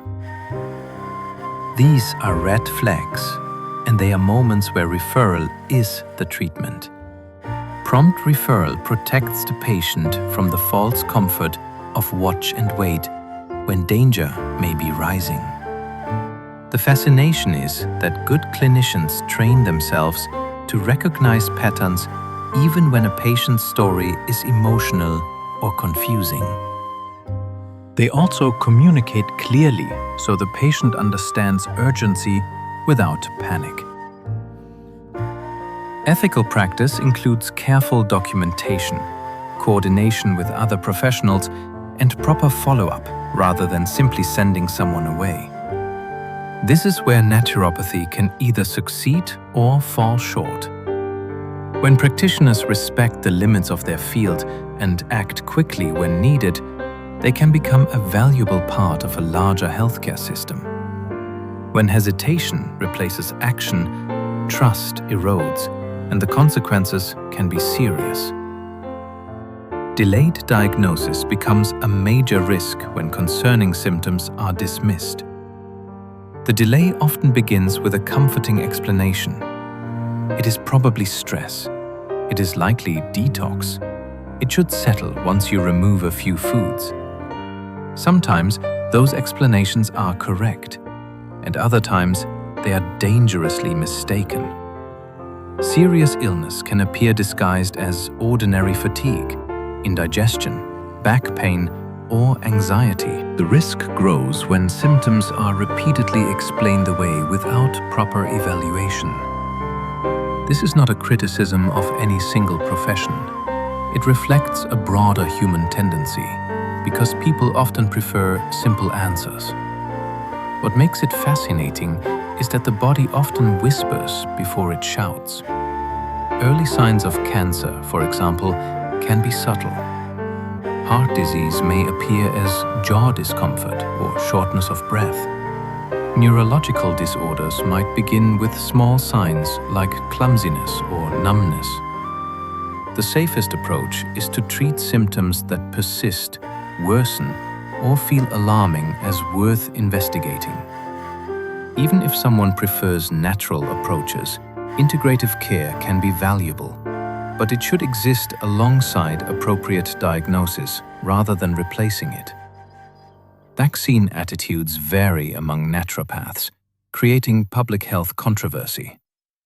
Vaccines sit at the intersection of personal choice and population-level protection, which makes them emotionally charged. Within naturopathy, attitudes can range from strong support to deep skepticism. Some practitioners focus on community benefits and the evidence for preventing severe disease. Others emphasize individual variation, adverse event fears, or broader distrust of institutions. This variability is part of why the topic sparks controversy. Patients may assume a naturopath will be anti-vaccine, then discover their practitioner is strongly pro-vaccine. Others may seek a vaccine-friendly clinician and find the opposite. The fascinating part is that this debate is not only scientific, it is also about trust history and communication. People often want their concerns taken seriously, and they want honest risk discussion without shame. When those needs are unmet, skepticism grows. For listeners, the practical takeaway is to ask directly about a practitioner's stance and to seek sources that separate evidence from identity. Evidence-based naturopaths often support vaccines while addressing side effect fears. In this approach, vaccination is treated as a preventive tool, and side effect worries are treated as valid questions rather than character flaws. A turn may explain common reactions like soreness and fever and how to manage them safely. They may discuss rare risks in plain language and compare them with the risks of infection, especially for vulnerable groups. They also help patients navigate misinformation by focusing on what is known, what is uncertain, and what monitoring systems exist. The fascination is that empathy can coexist with evidence. A person does not need to be bullied into trust.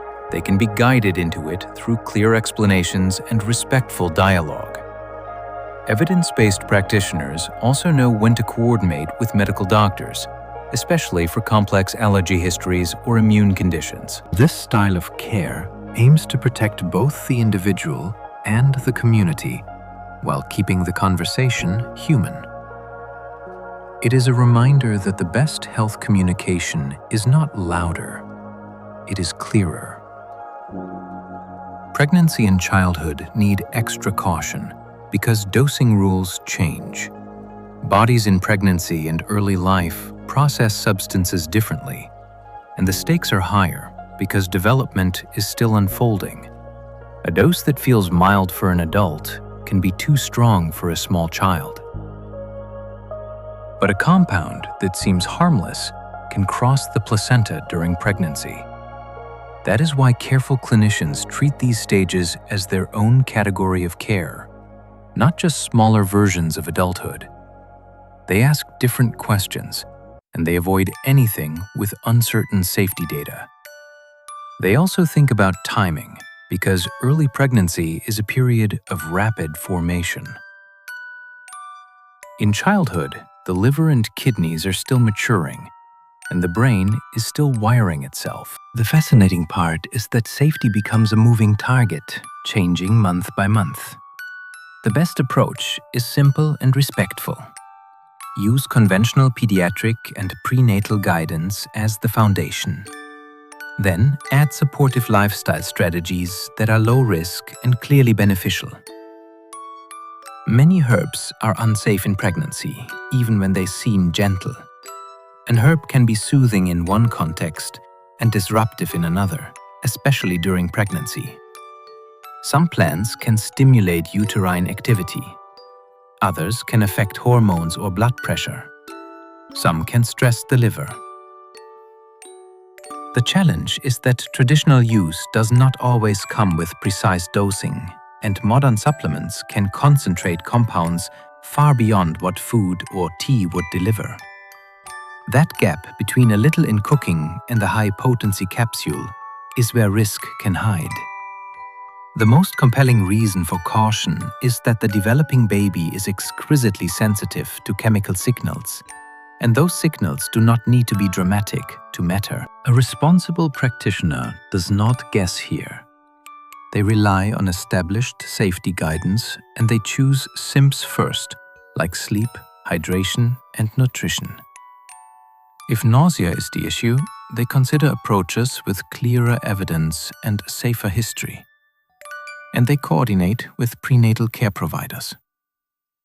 Blood thinners interact with many supplements, including GKO and high-doses fish oil. Blood clotting is a finely tuned system, and medications that thin the blood are prescribed because the balance matters. When supplements that affect clotting are added on top, the risk can shift quietly toward bruising or bleeding. Some products influence platelet function. Others alter how the liver processes medications, which can change drug levels. The person taking them may feel fine until a nosebleed will not stop or a bruise blooms unusually large. That is why supplement lists are not trivia in a medical visit. They are safety information. The fascinating part is that interactions do not require a dramatic overdose. They can arise from ordinary doses combined in an unlucky way. A thoughtful plan is straightforward. Tell every clinician and pharmacist what you take, including teas and powders. Avoid stacking multiple blood-thinning supplements. If anticoagulant medication is part of your life, treat any new supplement like a medication change that deserves review.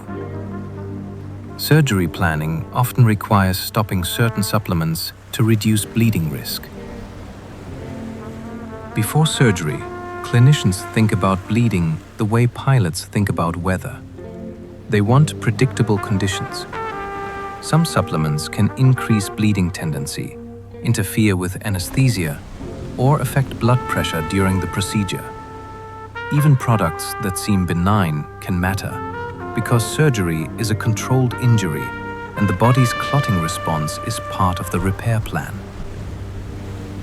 This is why pre-operative checklists often include supplements, not only prescriptions. The tricky part is that many people forget to mention them because they do not feel like medicine.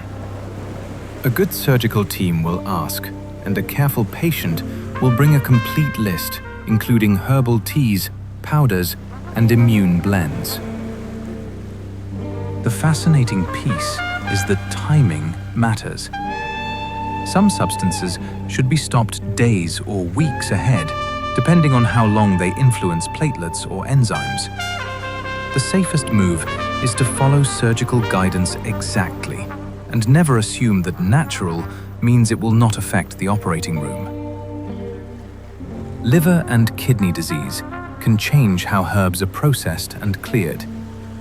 The liver and kidneys are the body's main processing and tyrant systems, and many herbs rely on them, just like medications do. When these organs are impaired, compounds can build up, and what would be a normal dose can become excessive. That can mean stronger side effects, unpredictable interactions, and longer recovery after a reaction. It can also mean that contaminants in low-quality supplements become more dangerous because the body has less capacity to handle them. The fascinating part is that organ impairment is not always obvious day to day. Someone can feel mostly normal while their filtration and metabolism are reduced. That is why responsible care starts with knowing the medical history and using caution with any concentrated extract. In these cases, lifestyle changes like nutrition, sleep, and movement are often safer first steps because they do not add new chemical burdens. If herbs are used at all, They should be chosen carefully, dosed conservatively, and coordinated with medical oversight. Detox is mostly liver and kidneys, not special cleansers or foot pads. The body already runs a detox system every minute, and it is beautifully engineered. The liver transforms compounds so they can be excreted. The kidneys filter blood and control what leaves through urine. The lungs exhale volatile substances, and the gut moves waste onward. Many commercial detox plans sell the fantasy of a shortcut, but the real work is steady physiology. That does not mean supportive habits are pointless. Hydration supports kidney function. Fiber helps bind and remove waste through the gut. Adequate sleep supports metabolic housekeeping. Avoiding excess alcohol reduces liver strain. The fascinating shift is that detox becomes less mysterious and more empowering. You cannot flush toxins with a single cleanse, but you can reduce exposures and strengthen the organs that already do the job. A good clinician translates detox from marketing into practical choices. They focus on evidence-based supports, and they watch for red flags, because severe symptoms should never be dismissed as a cleanse reaction. Extreme fasting can be risky, especially for diabetes or eating disorder history. Fasting can sound simple. Stop eating for a while and the body will reset. In reality, the body responds to food absence with a cascade of hormonal changes that can be helpful for some people and dangerous for others. In diabetes, especially with insulin or certain medications, fasting can trigger low blood sugar or unpredictable swings. In people with a history of eating disorders, strict fasting can reawaken obsessive patterns and escalate quickly. Even without those risks, extreme fasting can cause dizziness, irritability, headaches, and impaired concentration, which can affect driving and work safety. The fascinating part is that the same intervention can have opposite effects depending on context. A safer approach focuses on stability. First, regular meals with adequate protein and fiber, then gradual changes if appropriate. If someone wants to explore fasting, it should be moderate, medically informed when needed, and paired with careful monitoring, rather than willpower alone. The best naturopathic plans are measurable, with goals, timelines, and follow-ups.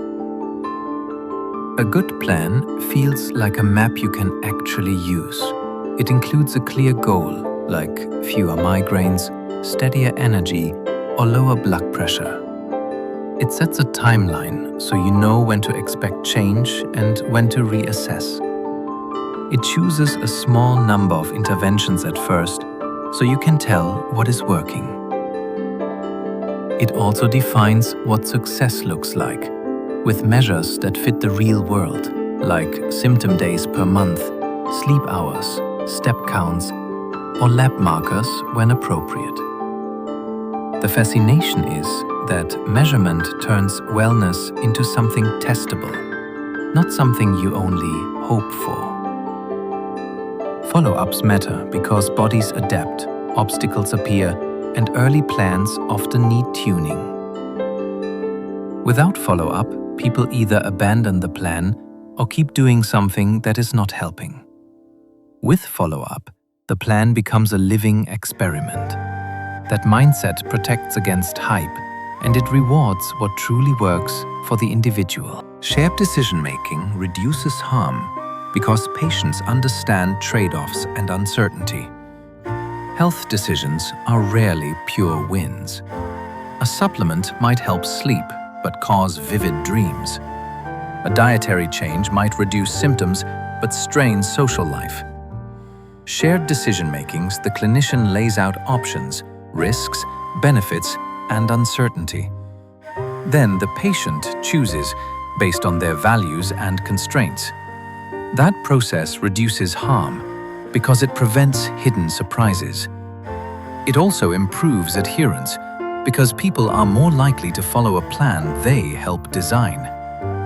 The fascinating part is that uncertainty is not a weakness. It is honest medicine. When a practitioner admits what is known and what is not, the patient learns to think in probabilities, not promises. That protects against miracle claims and fear-based marketing. It also makes room for creativity. Some people will accept slower progress to avoid side effects. Others will choose a stronger intervention with careful monitoring. Shared decision-making turns care into a partnership. And partnership is safer than obedience. Herbal sourcing matters because contamination and mislabeling still occur. An herb begins as a plant, yet it ends as a global supply chain. Along the way, quality can shift. Soil can contain heavy metals. Harvesting can accidentally include the wrong species. Storage can allow mold. Manufacturing can concentrate what should have been diluted or dilute what should have been reliable.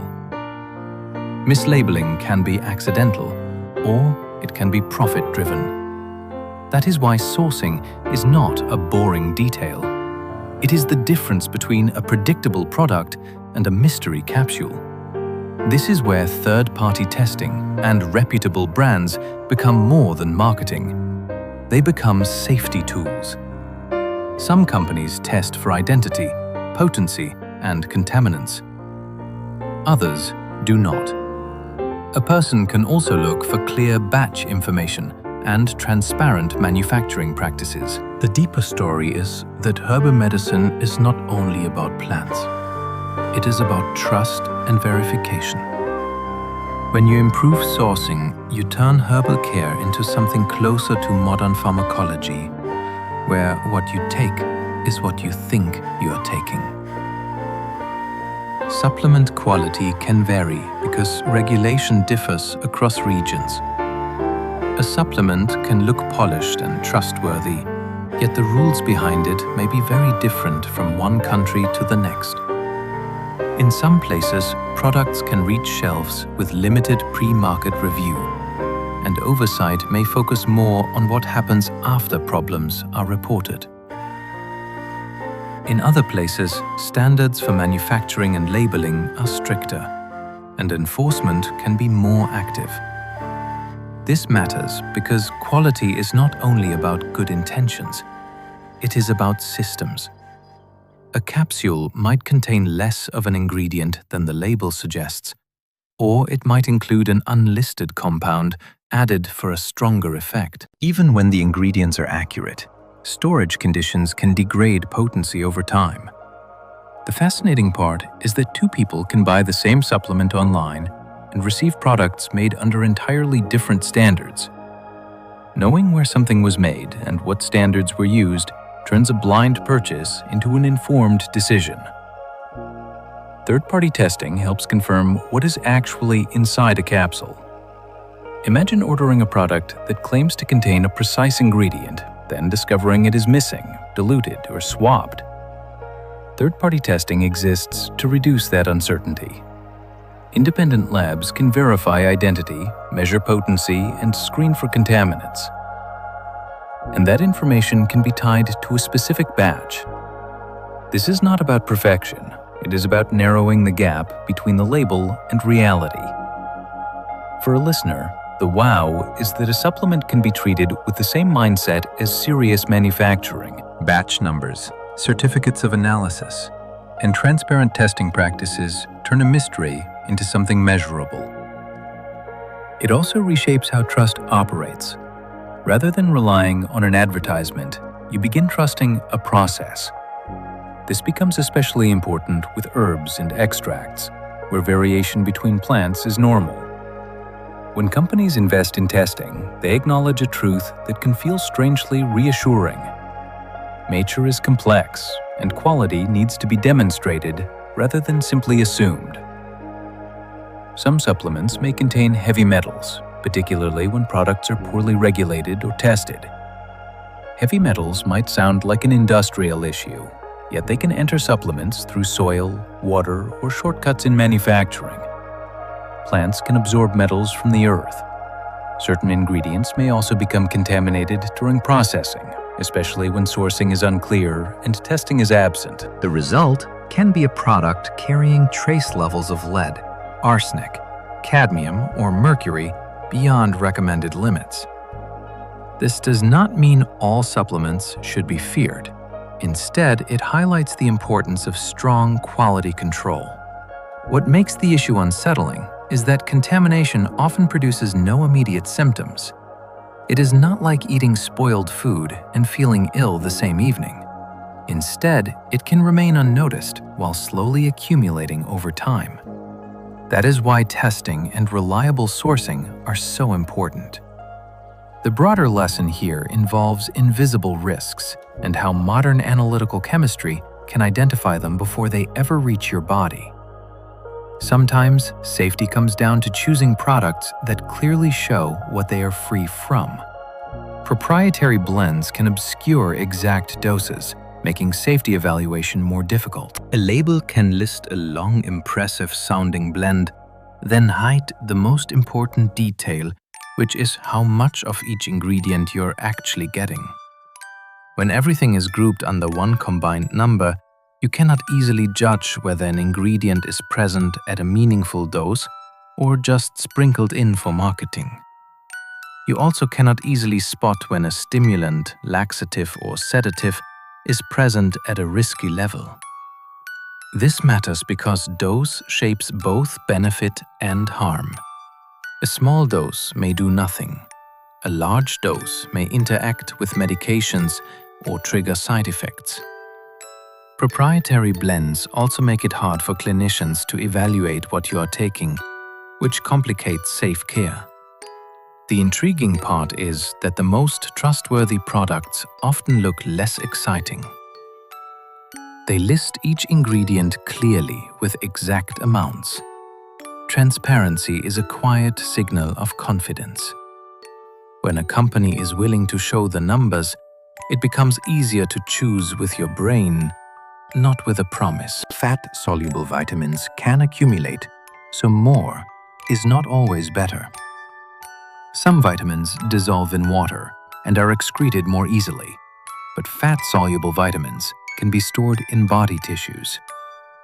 That storage can be useful when intake varies, yet it also means high doses can build up over time.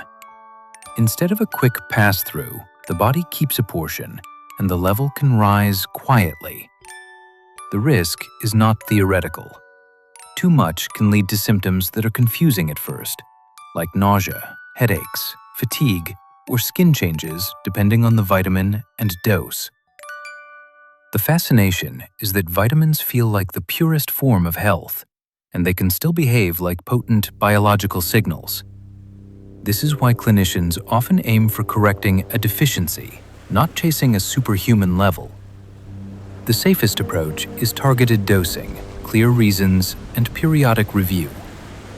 When you think of vitamins as tools rather than trophies, you avoid the trap of believing that more is automatically healthier. Vitamin A excess can harm pregnancy despite being natural. Vitamin A is essential for vision, immune function, and healthy tissues, and it plays a powerful role in embryonic development. That power is exactly why excess can be dangerous during pregnancy. High intakes of preformed vitamin A, which is found in some supplements and in large amounts of liver, have been linked to birth defects. This can surprise people because vitamin A sounds like a basic nutrient, and nutrients often feel harmless. The deeper lesson is that pregnancy changes the safety conversation. The margin for error can shrink, and the timing of exposure matters. This is why prenatal vitamins are formulated carefully, and why clinicians advise caution with extra vitamin A supplements. The fascinating part is not just the warning. It is the way a single molecule can guide development. A nutrient can act like an instruction signal. In the right range, it supports life. In the wrong range, it can disrupt it. Vitamin D is crucial, yet megadoses can raise calcium dangerously. Vitamin D helps regulate calcium and bone health, and it is linked to many body systems, which is why it is so frequently discussed. The problem begins when people treat it like a harmless shortcut and take very high doses for long periods without monitoring. Too much can raise blood calcium, and that can cause symptoms like nausea, confusion, weakness, and frequent urination. In severe cases, it can strain the kidneys. The twist is that vitamin D levels do not always correlate with how someone feels day to day. So excess can build without obvious warning signs. This makes it a perfect example of why supplementation should be guided by a goal and a plan, often including lab checks when higher doses are used. The fascination is that a sunshine vitamin can become a silent disruptor when taken without boundaries. Proper dosing is not about caution for its own sake. It is what turns a helpful nutrient into safe care. Fiber supplements can lower cholesterol modestly, especially soluble fibers. Some fibers do more than keep digestion moving. Soluble fibers can form a gel-like substance in the gut that influences how cholesterol is handled, including bile acids that the body uses to digest, quote, fats. Over time, that can lead to modest reductions in certain cholesterol markers, which is meaningful when combined with diet, movement, and medical care when needed.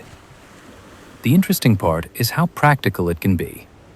A person might add psyllium husk in water or a fiber blend mixed into food, then track changes in labs over months.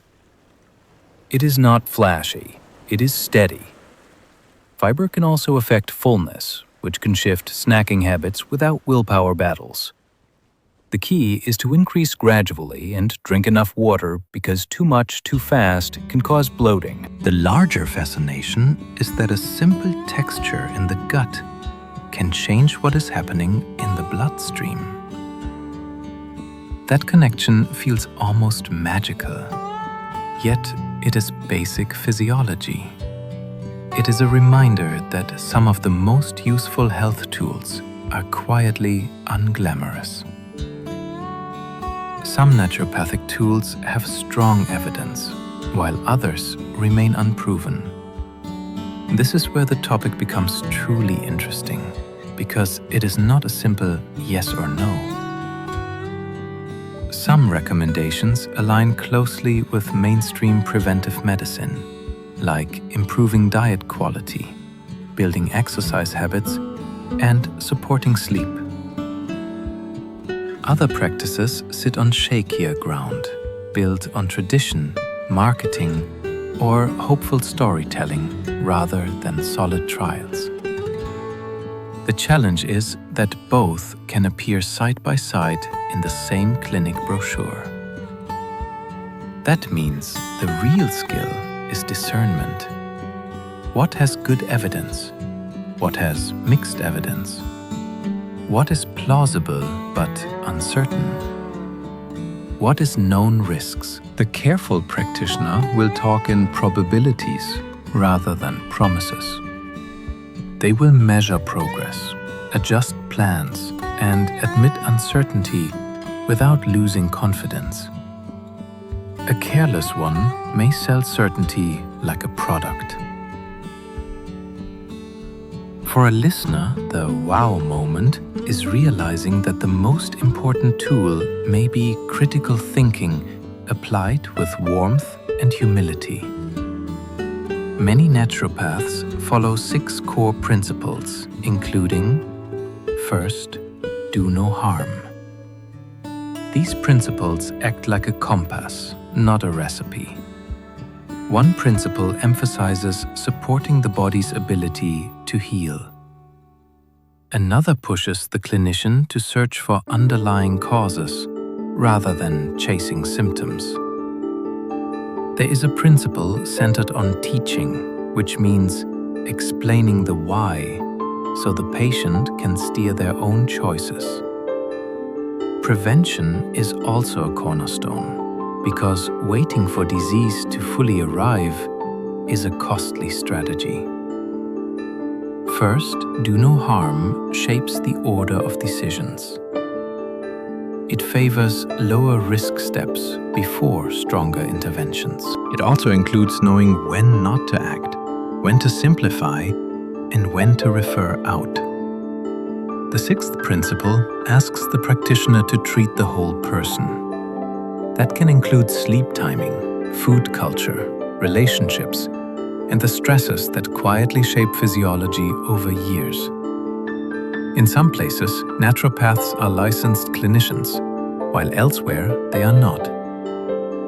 This single detail changes almost everything about what a patient can expect.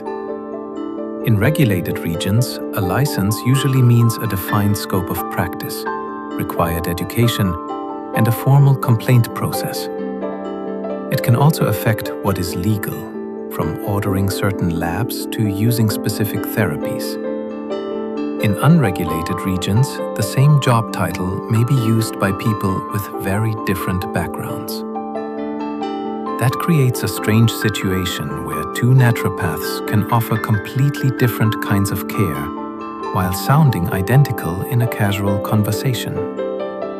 For listeners, it is a reminder to ask practical questions. What training did you complete? Are you licensed here? What can you legally do, and what should you refer out? This is not about mistrust. It is about clarity, because health decisions deserve clear rules and accountability. The same naturopathic label can mean very different training depending on country. In one place, a practitioner may complete a long, structured program with clinical internships and board-style exams. In another, the path may be a short course focused on supplements and coaching. Some programs emphasize biomedical sciences, while others lean toward traditional philosophy and historical healing systems. The result is a word that sounds stable even when the foundation underneath it shifts. This can confuse patients who assume credentials travel smoothly across borders the way a passport does. It can also confuse journalists because a headline may treat the field as one uniform profession. For a curious listener, it is an invitation to look past the label and toward the details. Ask about curriculum, supervised clinical hours, and what the person does on an ordinary day. Training shapes not only knowledge, but also how risk is judged and handled. Natural does not automatically mean safe, gentle, or right for everyone. Nature makes honey, and nature also makes poison. The label natural can be comforting, but it is not a safety certificate. An herb can strain the liver in one person and be tolerated in another. A supplement can be harmless at low doses and risky at high ones. Even vitamins can cause trouble when they accumulate or when they interfere with medications. The word also hides quality problems. Two bottles can look similar, yet one may contain far more of an active compound or even contaminants, depending on sourcing and testing. There is also the issue of timing. What is fine for a healthy adult may be unsuitable during pregnancy, childhood, or chronic illness. The best mindset is not fear, it is precision. Ask what it does, what the risks are, and who should avoid it. That single shift turns natural from a slogan into a real conversation. The biggest divide in naturopathy is between evidence-based care and magical thinking. This divide can exist inside the same clinic, and sometimes inside the same person. Evidence-based naturopathy treats claims like hypothesis. It asks for good studies, realistic expectations, and clear safety boundaries. It embraces lifestyle medicine and uses supplements with care, often as targeted support rather than a cure-all. Magical thinking looks different. It leans on secret causes, universal detox stories, and promises that sound too neat for biology. It may frame illness as a moral failure or a toxin battle, which can make people feel scared and dependent. The difference is not about being cold or warm. Both can sound kind. The difference is about honesty. Does the practitioner welcome questions? Do they track outcomes? Do they refer out when needed? This matters because the most powerful health decisions are made when curiosity meets humility, and when hope is grounded in reality. Naturopathy commonly uses detailed food diaries to spot hidden diet patterns. A food diary can feel ordinary until it starts behaving like a detective. You write down meals, snacks, drinks, and timing. Then you add sleep, stress, and symptoms. And suddenly, the body begins leaving clues. Bloating that arrives after certain sweeteners. Heartburn that spikes on late nights, not spicy food. Afternoon crashes that follow a breakfast that was mostly coffee. Even skin flare-ups can reveal a rhythm tied to weekends, travel, or a new healthy bar. The power is not imperfection. It is in honesty and repetition. When patterns show up 3 or 4 times, they stop being guesses and start being leads. A practitioner can use that trail to test one change at a time. So you learn what matters for you instead of chasing every theory online. Many naturopathic visits along, focusing on story, context, and daily routines. In a longer visit, the first medicine is often attention. Instead of rushing to a quick label, the practitioner may ask about mornings, meals, work pace, and what evenings really look like. Not the ideal version, the real one. They might ask when symptoms first appeared, what was happening in life then, and what has changed since. That kind of timeline can reveal turning points like a new shift schedule, a move, a breakup, or months of poor sleep. The goal is not therapy, though it can feel relieving. The goal is finding leverage. A small routine can create big downstream effects, especially when it repeats every day. Longer appointments can also help people feel seen, which improves follow-through. That matters because the best plan is useless if it never fits a real human life. Some naturopaths use motivational interviewing, a counseling method backed by research. Motivational interviewing sounds simple, but it can feel like a door opening. Instead of telling you what to do, the practitioner asks questions that help you hear your own reasons for change. What would better energy let you do? What worries you about staying the same? What feels doable this week, not Sunday? They listen for what matters to you, then reflect it back in clear language. That creates momentum without shame. It also respects how change actually works. People rarely transform because they were scolded. They shift when their goals feel personal and when the first step is small enough to succeed. A plan might start with a 10-minute walk after dinner or swapping one sugary drink for water, because confidence grows through wins. Over time, that approach can turn health into something you choose, not something you endure. Lifestyle change often outperforms single supplements from many chronic risk factors. Supplements are tempting because they promise a shortcut. Lifestyle changes are less glamorous, but they can change many systems at once. When a person begins walking most days, adds strength training, and improves meal patterns, blood pressure, blood sugar, and sleep can all shift together. That stack of benefits is hard to match with one capsule. It is also easier to measure. You can track your stamina on stairs. You can notice cravings calming down. You can feel mornings become steadier.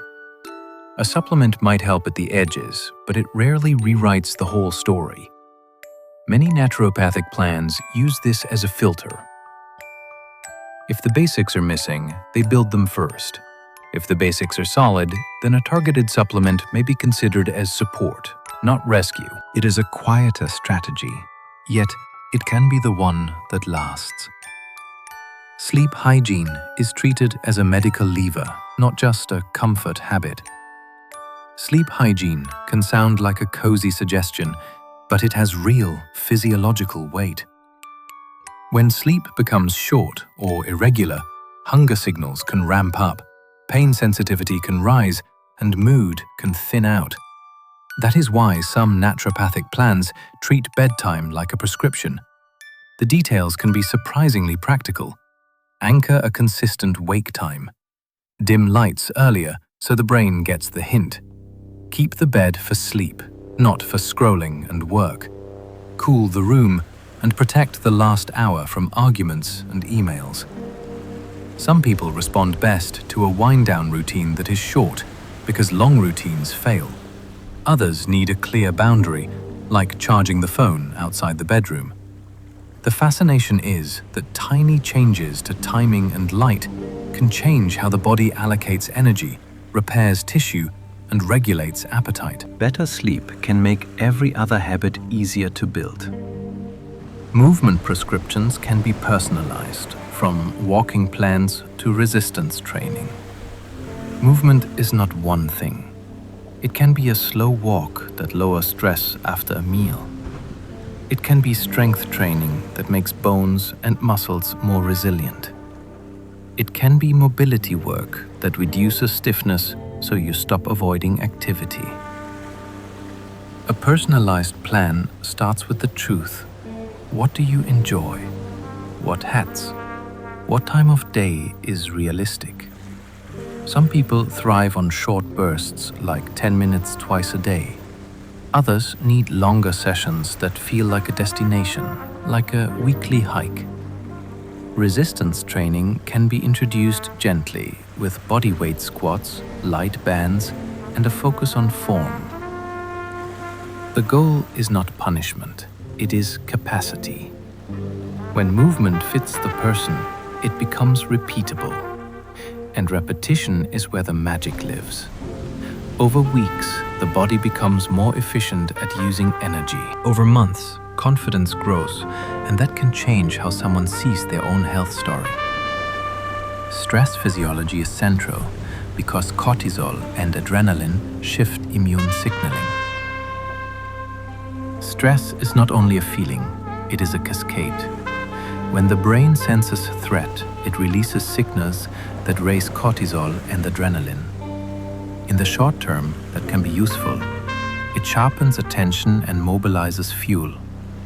In the long term, it can distort sleep, digestion, and immune balance. Some people notice it as frequent colds. Others feel it as gut symptoms, tension headaches, or a racing heart in quiet moments. That is why many naturopathic approaches talk about stress in concrete terms. What triggers it? When does it peak? Where does it land in the body? Then they look for interruptions like morning light, regular meals, movement, and boundaries around work. The awe here is that a thought repeated daily can nudge immune behavior over time. The body is listening to the mind's alarms. Learning to lower those alarms can become a medical intervention, not just a mindset. Social connection is sometimes framed as medicine through measurable health associations. Humans are wired for belonging, and the body keeps the receipts. Large studies have linked social isolation and loneliness with higher risks of poor health outcomes. Connection can influence stress hormones, the quality of sleep, and everyday behaviors such as movement and eating. It also shapes what people choose to do when they are struggling. A friend may notice when your energy is fading. A community can make simple habits like walking feel normal. A supportive relationship can calm the nervous system enough for digestion and rest to improve.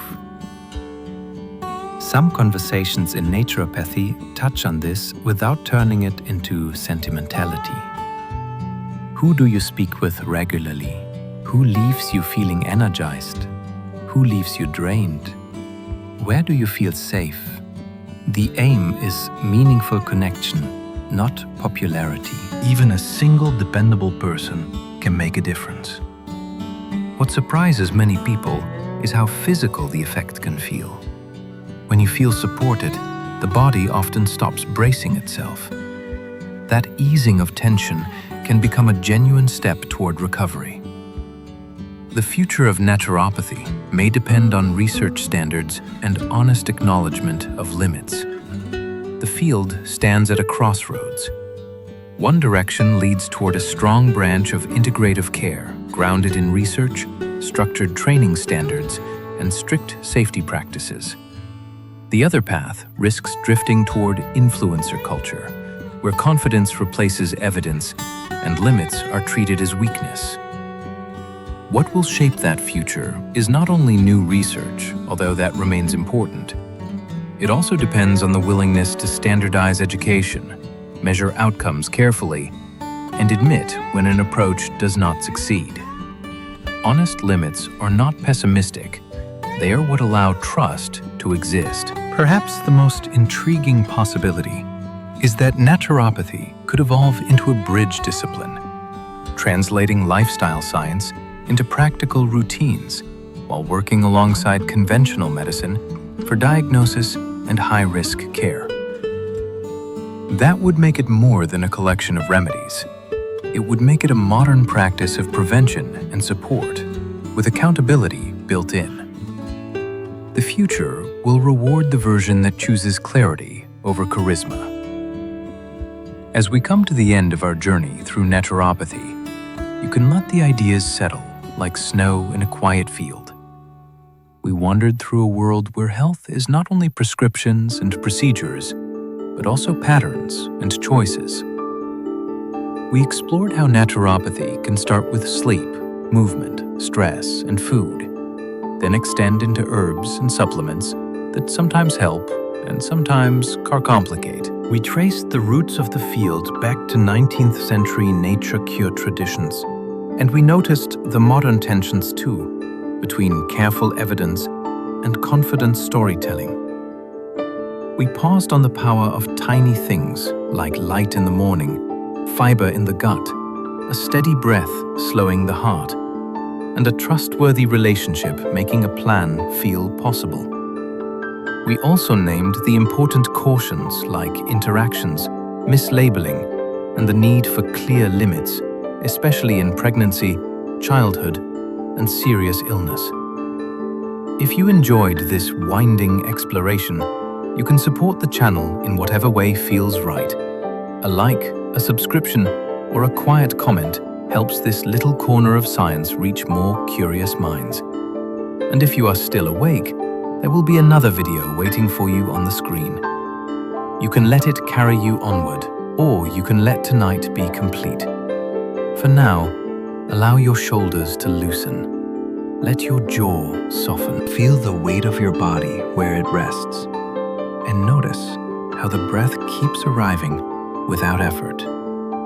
With every exhale, let the day fade a little farther into the background. There is nothing to solve right now, nothing to chase, just the slow, steady rhythm of being here. Sleep well, and good night.